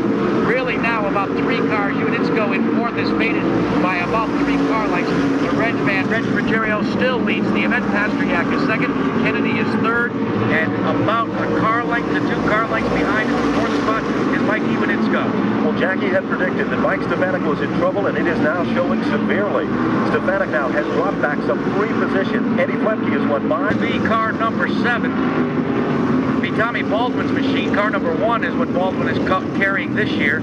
The car that is sponsored by Richmond International Raceway does get fired back up, and it's going to be heading to the pit area, but there's some smoke, which is an indicator that the damage is to the suspension on the car. Perhaps a shock or something as he'll to go. This time, once again, Pastriak falters on the start. Ruggiero moves to the front, and look out, here comes Satch Worley in hot pursuit, right behind Ed Kennedy in turn 1. What a hole shot. Worley and Kennedy both took advantage of an inside move and a fading Charlie Pastriak, and appropriated 2nd and 3rd positions, respectively. Deep into turn number 3, it is still the Reg in command. Kennedy now leaves the door open for a moment. Satch Worley takes a peek at it on the bottom side. Can't do it this time as they head for turn 1. Meanwhile, deep in the back of the pack, look at the young 19-year-old Tommy Gravino going to the outside, beginning to pick off car after car, coming from deep in the field. In fact, in the last row, he's trying to carve his way to the front, and he's got some help out there. Off that turn, here comes Satch Worley down low on the inside. Worley has picked up position number 2. Kennedy still holds on to the 3rd spot. Charlie Pastriak sets in the 4th position. Meanwhile, further back in the pack, in a battle for about the 10th or 11th position, we've got Tim Conley, Tony Hirschman, and the Ferranti machine all running in hot pursuit there. That's where the contest is, the heated part right now, until Pastriak tries the inside of Kennedy. Across the stripe, Pastriak has a wheel. Bobbles just a bit, then stays trouble now, Jackie, off the turn. It is Bobby G that gets crossed up. Joe Monolito, and tagging the front straightaway wall, it is Chris Kopak with car number 16. Caution flag comes out on the field, and it appears that the car that has suffered the most damage is the number 16 of Chris Kopak. The 9th going to be... Wait for the move by the Reg Ruggiero. Ruggiero comes up to the throttle. He begins to go through the gearbox, and hanging right in there is Worley. But Ruggiero fades just out just a little bit and has the advantage going into 1. But look who is all over Worley. That is Ed Kennedy. He literally got pinched there for a moment, and here comes Jan Leedy. Spin down the backstretch. 1 car going around twice, and it looks as if it's car number 13. Bad break for Teddy Christopher. Looks as if the field, yes it does, it stays under green. Christopher loses valuable position. Let's go back to that battle with Fuller. Trouble now. We've got Kennedy around. All of a sudden, we've got them all jammed up. Everybody is crossed up. They are literally stacked up 3 deep underneath the Winston Racing Series board. Wayne Anderson involved in the melee. Tony Ferrante, Carl Pastriak. Ed Kennedy pulls away now as they come back to the line. It looked like there was about 10 cars into that situation. Now all but 3 have pulled away, and that 3 number becomes a 2 number as now Wayne Anderson gets by. The 17 of Tim Conley was also involved in the mix-up, and Carl Pastriak and Tim Conley are the 2 cars that still set stranded and damaged on the racetrack. Turn 2. Let's check in turn 2. Carl Pastriak and the 17 machine. Jack Bateman very much involved in that one, and we'll see how this one all works out. Tony Sutton heading to the scene. Let's check in. We're listening to Raleigh Jacobs, who's also covering the action down on pit road and at the scene of the action. As the cars come onto the racetrack now from pit road. Pit stop. As you'll notice, cars begin to circuit out. They are not thrown back out onto the racetrack anywhere near the groove. They can pick up full song and blend back in. But no blending taking place right now because the only thing that's coming into pit road is the pace car. Reg Ruggiero at the stripe, comes up through the gearbox one more time and has the advantage. But look at Chad Leedy. Leedy hanging high, wide, and tough on the outside. He's battling Pastriak for that third spot. Off that second turn, Leedy puts the pedal to the metal down the back straightaway. He tries to move in with Pastriak. They're wheel to wheel in turn number 3, side by side. Pastriak down low. The advantage is the inside groove as they come back to the line. It's the Reg. Satchworley. Leedy is pinched in the outside lane. Just what you would expect in a car like Spring Sizzler. Chad Leedy has some problems now. Fuller tries the inside, a little bump and grind. Things settle down just for a moment. The top 7 position are single file, but not for long. Here comes Leedy back on the outside, squirts up alongside of Pastriak. On the outside, he comes to the stripe again, and too close to call for third spot, Ben. Deep into turn number 1. Leedy exited deep. That's where he lost the ground the last time. Off that second turn, stand on the throttle here. Evenly matched Pastriak by inches in turn 3. Side by side. Meanwhile, in the fifth spot, having the catbird seat, watching all this take place is Fuller. Fuller in the 77, and now Worley tries to go to the stripe. Worley across the line. He takes the lead for the first time this afternoon and won. 71 laps into the record book. Second leader of the event becomes Donald Satchworley. Once in command, he's literally pulling away from the competition. Leedy now makes the same type of a slingshot move. Here comes Ricky Fuller. He too is a factor now. It looks as if maybe, and I repeat, maybe there are problems with Reg Ruggiero's car. Could it be that the tires are... In Leedy. Pretty much evenly matched now, but I have a funny feeling in just a moment they're going to see something that is going to be far but even when it comes to the race back to the line. And hey, the joker in this one could be Fuller. Fuller tries to get the advantage at the drop of the green flag. He does. Lady B just fades just a bit, and the RC Polar Beverages Special is down low trying to grab and claw away. He does. He gets that second spot, takes Leedy back to third, Pastriak to fourth. And the battle, Dell and Ruggiero for the fifth spot. Ruggiero down on the inside. Bruce Dell moves up to pick up position number 5. Back to the line they come. The Polar car is clawing at the back bumper of Donald Satchworley with car number 4. Leedy looks to go back to that outside, and right there in to contend, it is Charlie Pastriak. Pastriak tries it, but look at Leedy reel in on the back bumper of that Polar Beverage number 77 of Ricky Fuller. Leedy thus far seems to be the most comfortable either on the high side or the low side. He can just hang it out, and right now he's doing a tattoo on the rear bumper of Fuller, but he goes in way too deep. He fades, and Pastriak capitalizes on the miscue, and they are side by side down the backstretch. Here is a car that comes as no surprise to a lot of folks. Earlier he had a problem. Mike Stefanik has come from the back of this field. Believe it or not, he has now surfaced in the 8th position with car number X6, and he is still moving to the front of this field. Trouble now. Ed Lemke. Lemke kicks up the dirt, spins across the Manafort mini mile, tries to refire the engine. No caution thus far. Lemke, let's see if he tries to bring out the caution. It comes out of the field way. Up through the gearbox. It's time to restart once again. Satchworley gets the advantage and looking to the inside of Fuller, but Fuller comes down low right to the rear bumper as they go into turn number 1. The battle is Leedy. Leedy and D'Alessandro, they're enjoined in turn 2. It appeared that Leedy faltered suddenly on the start, but down the back straightaway, raw horsepower is going to decide who's going to take down position number 4. D'Alessandro on the bottom. Ed Flemke Jr. comes up as a pit car as they come off the turn and back to the line. There's the battle for position number 4. It is D'Alessandro on the inside into turn number 1. Flemke has come up to run in the 6th position. Jamie the Jet Tomeno is right there. Tomeno and then Mike Stefanik in the 7th spot. Well, Tomeno is also a car like Stefanik who has come from the back of this field. Leedy tucks it back in behind Dell as they work their way back to the stripe. Leader still remains Donald Satchworley. Rick Fuller still runs in second. Third spot is still number 5 of Charlie Pastriak. Fourth spot is Bruce Dell, and Chad Leedy sets in position number 6 as they head down into turn number 3. Trying to put Ed Flemke Jr. one lap down, Satchworley and Fuller, and now Pastriak, and they're going to try and pick and choose their way around. And as they go into turn number 1. As they come to UCAN backstretch. One more time, 67. Tony Papali's down. The way he's going, he could easily make this up, especially if we had a caution to play. He could come back around and work his way back to the front of this field. Further back in the competition, Tomeno, Mike Stefanik, Dan Avery, and even Teddy Christopher is also showing a little bit of muscle now. Satch Worley still as they come to UCAN with him. I'll tell you what, guys, these guys are creeping closer and closer to that backstretch wall, and they're also pushing up high as they got up into turn 3 and 4. Especially Leading in at 25, he's got no tires under him yet. He's sliding high. Coming down, getting close to the halfway mark. You'll watch the cross. There's about a straightaway distance between them and the car of the 99 of Jamie the Jet Tomeno, who currently sits in the 6th position on the field.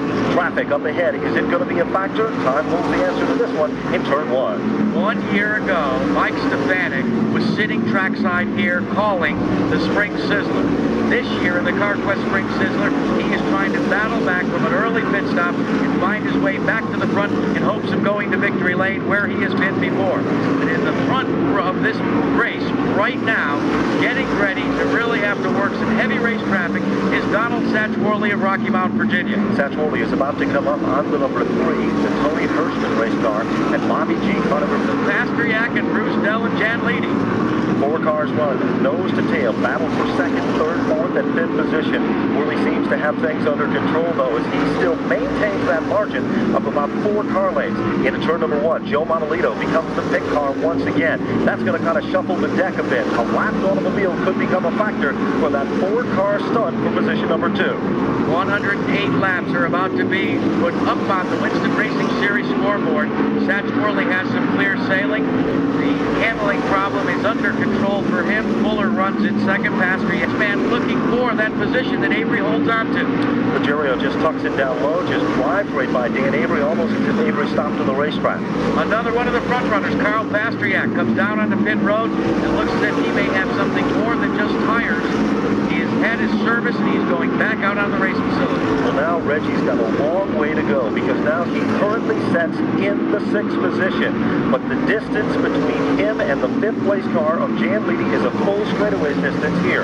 Remember, he's got the fresher rubber in this one, 110 laps up on the board. And so far, if you watch Rogerio's run from the back, he has not abused his tires in any shape, fashion, or form. Meanwhile, up front, they are just ripping the rubber off these race cars.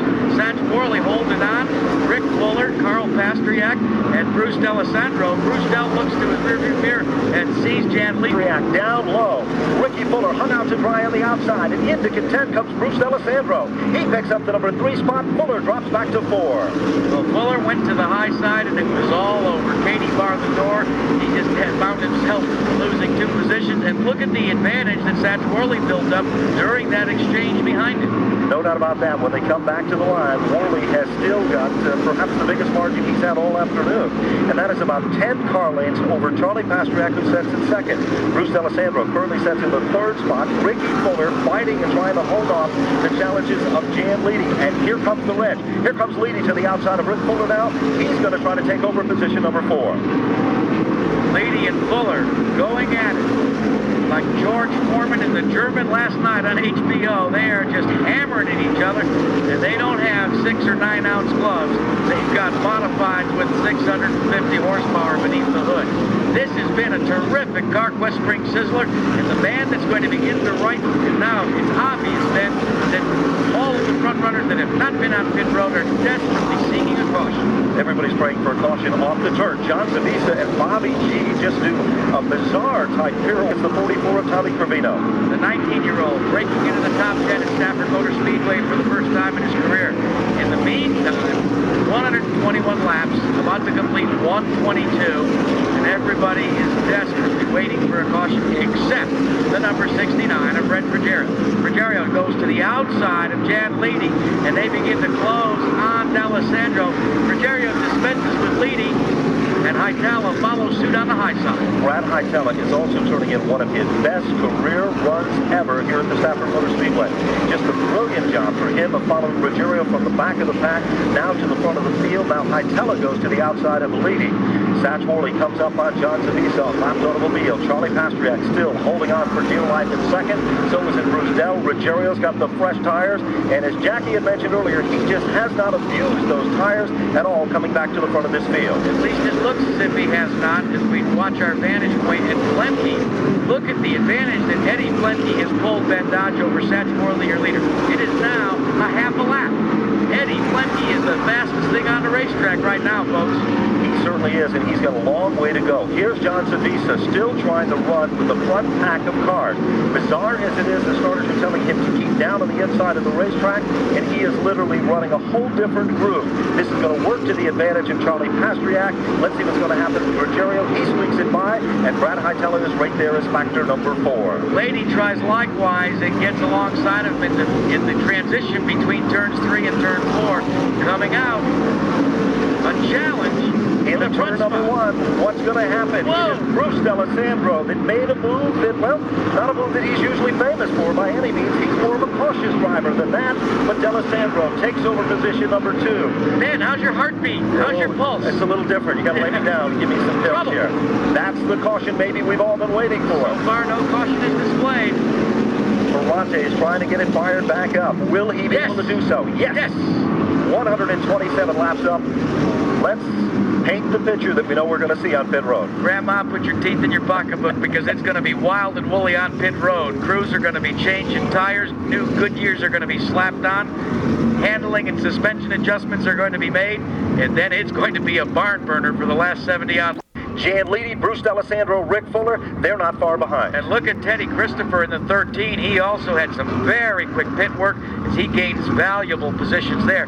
But lo and behold, Ben Dodge, look who is leading the race. I hate to say I told you so, but we kind of did tell everybody so it was going to happen. Now, Reggie Ruggerio used a completely different strategy.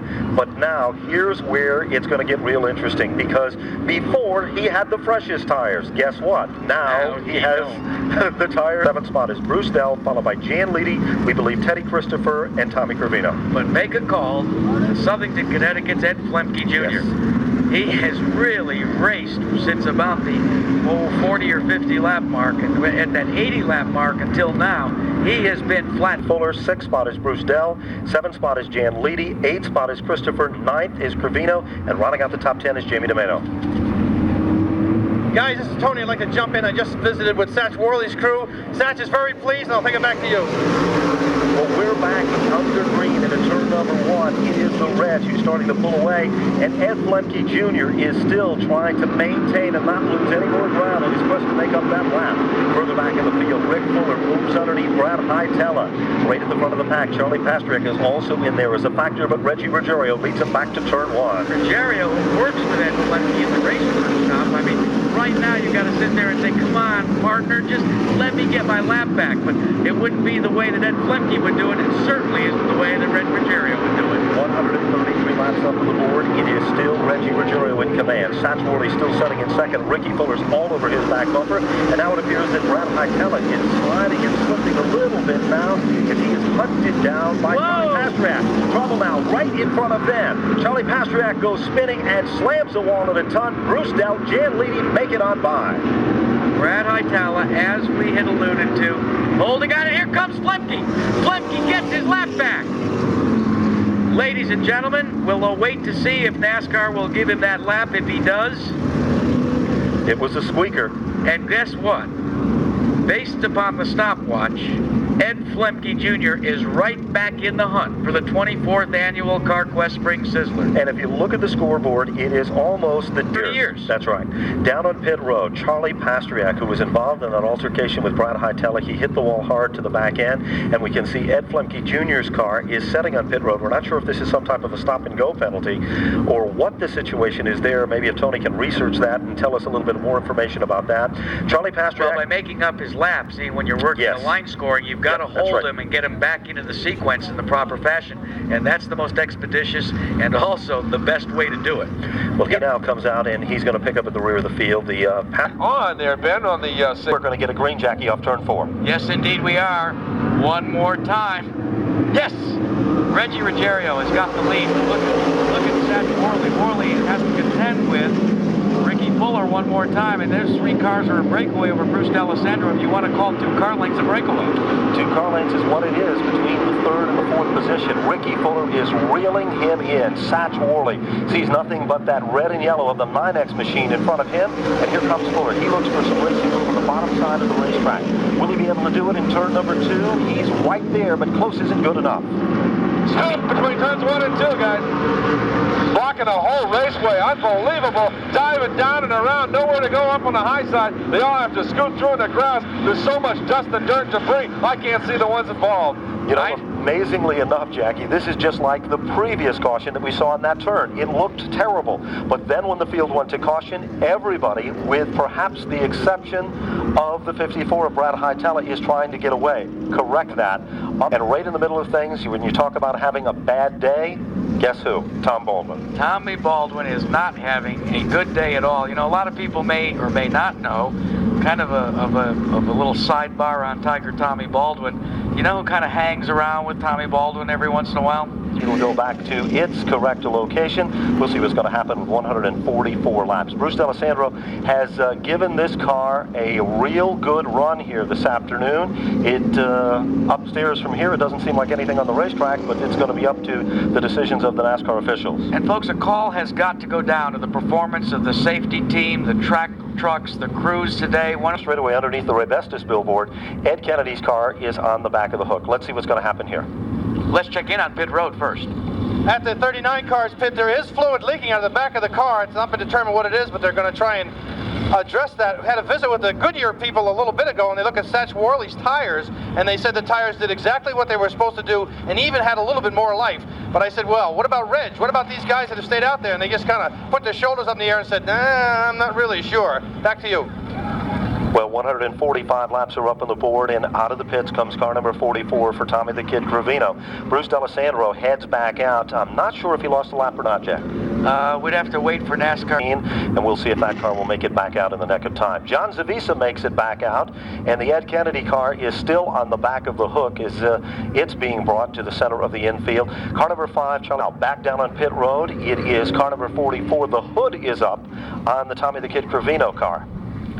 They'll be able to put the pin back in very quickly, but they're also going to make a chassis adjustment on the front end of the machine because they do have the advantage of working under caution here. He has practically 3/4 of a lap before they have to complete. There's also some discussion about the interface with the NASCAR officials. So he is now down 2 laps. The Gravino car had a breather leak on the back of the car. Back to you. Under green flag conditions, Gravino comes up to speed down the end of pit road, but he will go a lap down, it looks as if, because the battle is Ruggiero holding off a thundering herd bed as they go to the backstretch. No question about it. When they head down the back straightaway, Ricky Fuller had it by inches coming out of turn number 2 for the quest for position number 2, but Satch Worley's not going to give up any extra real estate on the outside. Fuller is all over Reggie Ruggiero in turn number 1. There are only 50 laps remaining in this event, and Fuller is doggedly trying to hold his car down on the inside, and he negotiates his way around Worley. Worley moves to 3rd, and look who is battling from the 4th spot trying to get that 3rd position, the 10 of Dan Avery. Dan Avery right there. He's not giving up any extra ground in this one. Satch Worley is still there. Rick Fuller diamonds that turn now. Tries to peel it back in to make it work for him. It doesn't. And look at Dan Avery down underneath Satch Worley. Avery tries to take the elevator downstairs one more time. He loses a little bit of a position through 3, coming out of 4. Tries to get the grip, but Worley glued to the rear deck lid of Fuller, and we have a problem with D'Alessandro. He is slowed on the backstretch, waiting to see if the caution will be displayed. Thus far, it is not. Worley, seeing the slower car, trying to dispatch Rick Fuller before the caution is displayed. It comes out. Everyone will hold their positions. And racing, and Ricky Fuller is all over the reg as they head into turn number 1. Now let's see what Dan Avery can do with the front trio as they go into turn 1, and they are sawing back and forth. Avery following Satch Worley, contented for the time being in the 4th position. But Ricky Fuller is not content to follow Reggie Ruggiero. He is going to the outside. He sure is, off that turn. Now he's going to take a peek at it down low. That's the kind of a move that could give you position number 1. Now he's going to switch back in and tuck it right behind the red. Question is, did he throw Reggie a dummy? Let's see what happens this time by. He tries to do a little bump there, but it fall short. Meanwhile, Iwanitsko goes to the inside, trying to dispatch Wayne Anderson in a battle for about 10th spot. Satch Worley up front, trying to challenge Ricky Fuller for that second position. And there's Avery, hammering at the door, and Lady's right behind him. Right behind him is Lady. He's running in that 5th spot. Still down the back straightaway. Fuller can reel him in. He's going to take a look at it on the bottom. Can't do it this time. The red still holds on. Satch Worley still waiting as Fuller goes to the outside. Worley takes a peek at it down low, then tucks it back in single file. You could not put even a sheet of paper between the rear bumper of Reggie Ruggiero and Ricky Fuller's front bumper. And there you go. The chrome horn. Beep, beep. I want to go. And Reggie managed to not only hold on, but use it to his advantage after he got a tattoo from young Fuller. Meanwhile, further back in the pack, we see Jamie DeGentolino, Mike Stefanik, Mike Iwanitsko, and Wayne Anderson, a pack of 4. They swarm each other like a pack of bees. They slice and they dice, and that's the battle currently for position number 6. Ruggiero still in command. Coming up on Tony Papali, a lapped automobile. Fuller is still second, and Satch Worley still got 3, hunted down by Avery and Lady. Fuller tries to use Papali as a pick. He isn't able to accomplish the move. Worley tries to go the outside of Fuller. Well, I'll tell you what, it's happening everywhere. And here comes Avery. Avery sneaking down on the inside. He's going to contest that 3rd spot, but Worley motors on by. No question about that. Avery tucks it back into play. Meanwhile, behind Jan Leedy, it is once again Mike Stefanik. He's got more lives than a cat here this afternoon. He has been to the front, to the back, and now he's down underneath Lady. Off that second turn, there's the battle for position number 5. Mighty Mike Stefanik shows Mike, and he takes over the 5th spot. Lady tries to fight back. Stefanik made a move that was reminiscent of the old Bugsy Stevens Fred Tesoro days, down on the apron, and that gets Leedy on the outside, and Stefanik now is finding himself back in the hunt. Meanwhile, up front, watch the battle between Ruggiero, Fuller, Worley, Avery, and now Stefanik, and Iwanitsko has come into the hunt as well. None of these positions are secure at all as they come to the stripe. Lap 165 is the record book. There's no question about that. And Iwanitsko, last year's winner of this event, has now surfaced trouble now. Satch Worley. He got a tap cut out of it just a moment, and that sent him from the number 2 spot all the way back to about the 6th position. Tough going. You've got to stay on your toes. They come across the stripe. Reggie Ruggiero still stays out front. Ricky Fuller tries to let things breathe, but not for long. He is right down, all 4 wheels down on the safety apron, trying to get around Ruggiero. And Ken Witham, from your vantage point, is Ruggiero running in full song, or is he maybe holding these front runners up a bit? I don't know. I'll tell you, it seems like it in the corners, but by the time they get down into 1 and 3, he seems to have some momentum going. The guy you want to watch, Avery in the 10, I think he's pacing himself watching this happen. It looks as if, Ben Dodge, that Ruggiero is not able to come out of the corner as quickly as the people behind him. It sure appears that way, but on the other end, he is just smart enough to take it in deep enough, and then he kind of lays back a bit to give everybody the opportunity to make a move if they want to, but if not, he's going to hold his groove and maintain the number 1 spot. Here comes Mike Stefanik down underneath Dan Avery. Unbelievable run for Mike Stefanik. From the back to the front, he's done it on 4 occasions here this afternoon. And don't count on Iwanitsko. Look, he's going to follow suit. The 6th and the 21, they're carving their way up to the front. They run in 3rd and 4th positions, respectively. And here we go, bump and grind, beep, beep, chrome horn, here we go again. Reggie Ruggiero uses it, Fuller gets on the binders, and then he might lose that 2nd position because Stefanik and Iwanitsko are on the move. Iwanitsko now goes to the outside of Mike Stefanik. He now picks up the spot. Iwanitsko is all over the back bumper of Rick Fuller. Lapped automobile, they're higher in that turn than they've been all day long. Off that turn, down the back straightaway, Ruggiero is still hunted down by Fuller, who literally pushes him all the way down the back straightaway. Close quarters racing for Mike Stefanik as he tried to get around Tony Papali, but no harm, no foul. But here comes Fuller. Fuller trying to get the advantage down into 1. Let's see if he can make it stick on the inside. He cannot, but Iwanitsko sure is trying. Iwanitsko on the outside, and what a battle for that 3rd position between Iwanitsko in the 21 and Mike Stefanik in the 6th. They're hub to hub out of turn 4 one more time. Back to the stripe they come. Iwanitsko tucks it back in. Stefanik is right there in the hunt for this one. And all of a sudden, Rick Fuller slingshots down low, and Fuller takes over the lead on lap number 171. And Rick Fuller can let his breath out now because he held it from the start-finish line until he made the pass. And look at Reggie Ruggiero's going to lose 2nd position. Yes, Iwanitsko gets by. Iwanitsko's now moved into second. Stefanik now tries it down underneath. There's a Locke automobile. Charlie Pasternak and Stefanik's got position number 3. There's 3 wide coming off of turn 2, guys. I'll tell you what, 4 is just wide through turn 3 and 4 because he's on the hook now. This one, Ben Dodd, will be one for the history books in the CarQuest Spring Sizzler annals. It's as exciting as some of the 80 lappers we've seen. And look who is hammered on Ricky Fuller. Art Berry looking to score Sizzler victory number 2 as Iwanitsko and Bullsong in the Spear Point Racing 21.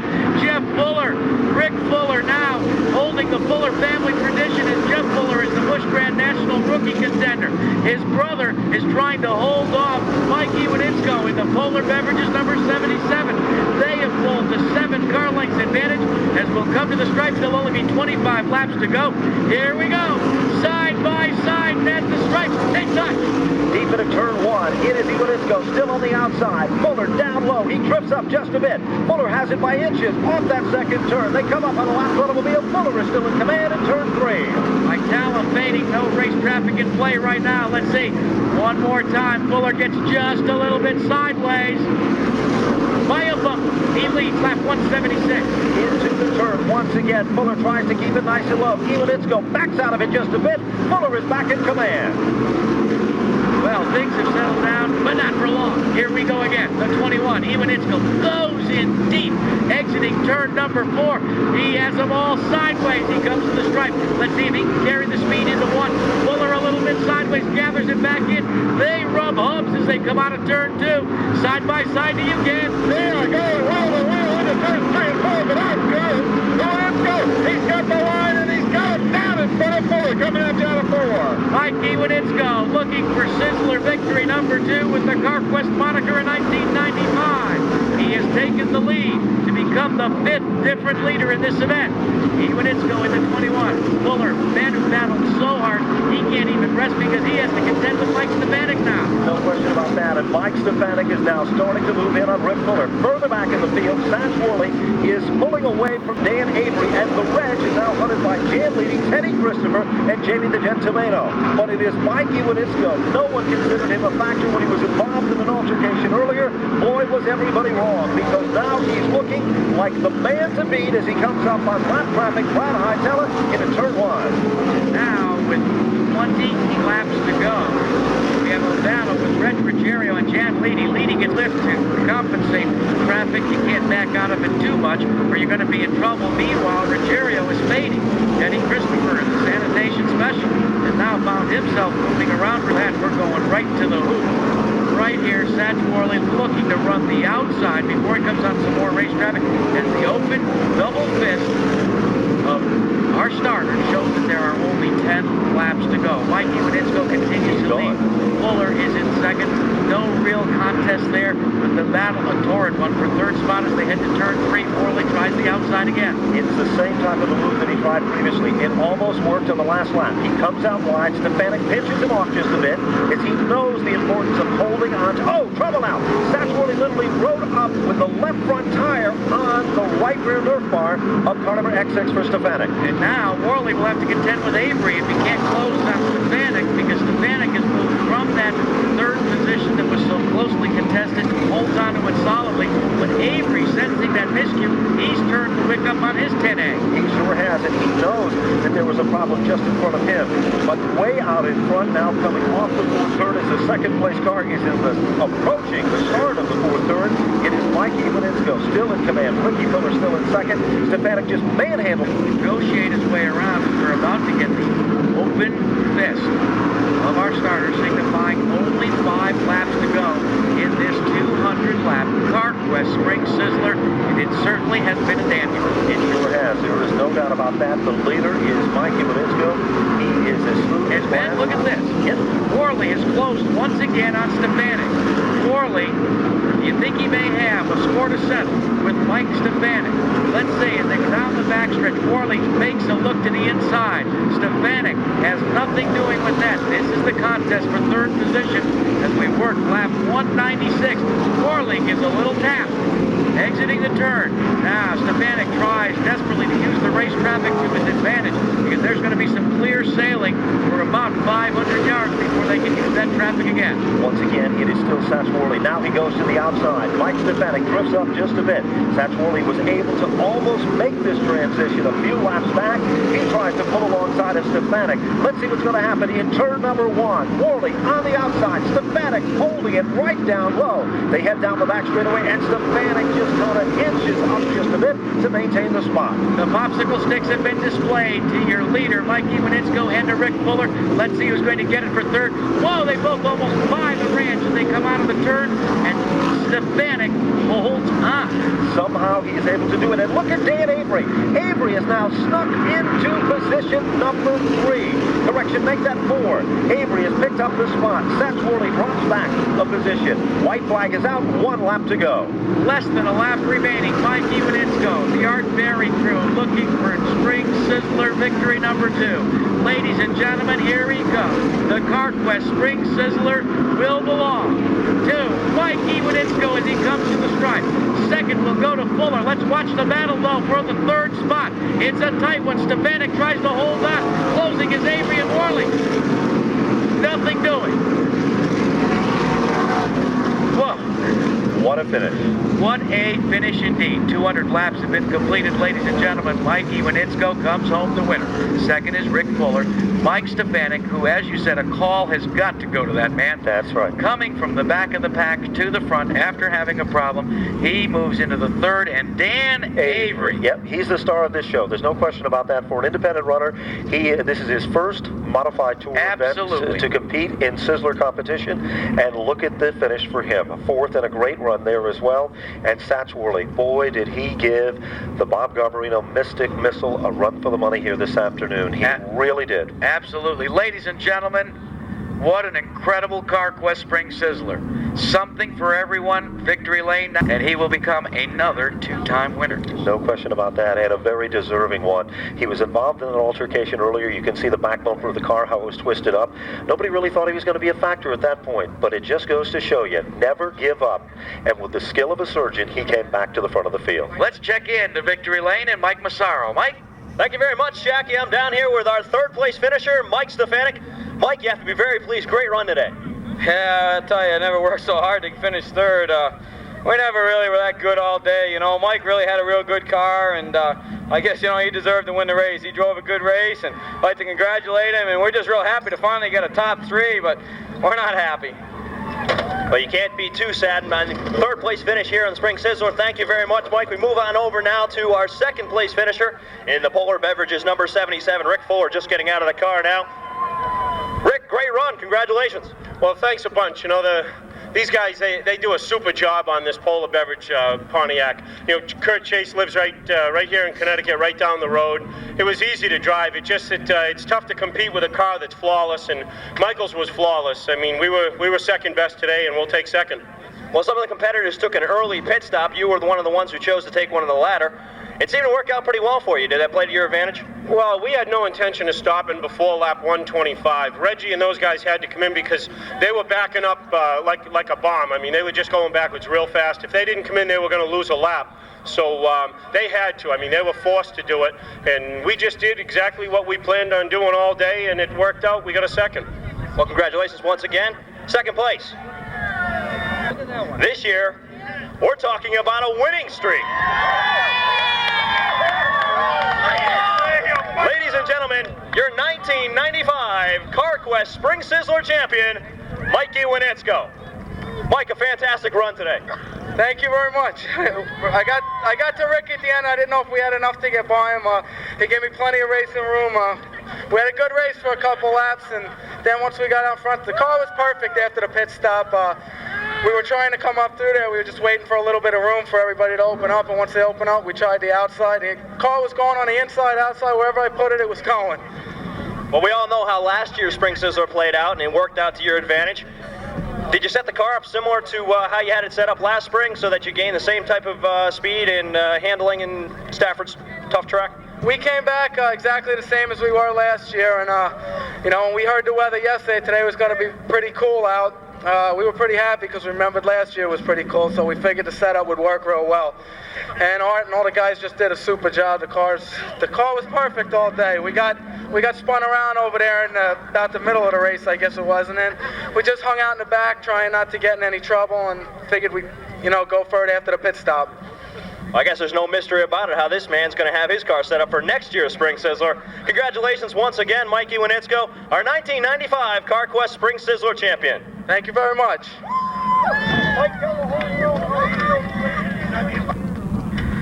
Well, obviously a very jubilant victory lane for the CarQuest Spring Sizzler and memory lane to gather us all back together. And I think maybe we got to see some of the finest racing we've seen at the Stafford Motor Speedway in quite some time. A reminder to please drive safely. It is 7 p.m. on the dot, and we are completed with, believe it or not, 5 separate divisions, 5 full features, some new names, some new winners, some new history here at the Stafford Motor Speedway on a CarQuest Spring Sizzler weekend. Friday night, 7:30, the men that live by the grace of God, the Friday Night Modifieds, will be back in competition along with the Dare stocks, the late model stock cars, and the Pro stocks, and they'll be competing here in the Winston Racing Series at the Stafford Motor Speedway. Plan to be on hand. What you saw today, folks, you ain't seen nothing yet. It's going to be an incredible 25th silver anniversary season here at the Stafford Motor Speedway, and come the middle of May, you'll be seeing direct from Charlotte, North Carolina, the Musco lighting system will be in full display, and it will be quite a week and a summer of Friday night racing activity.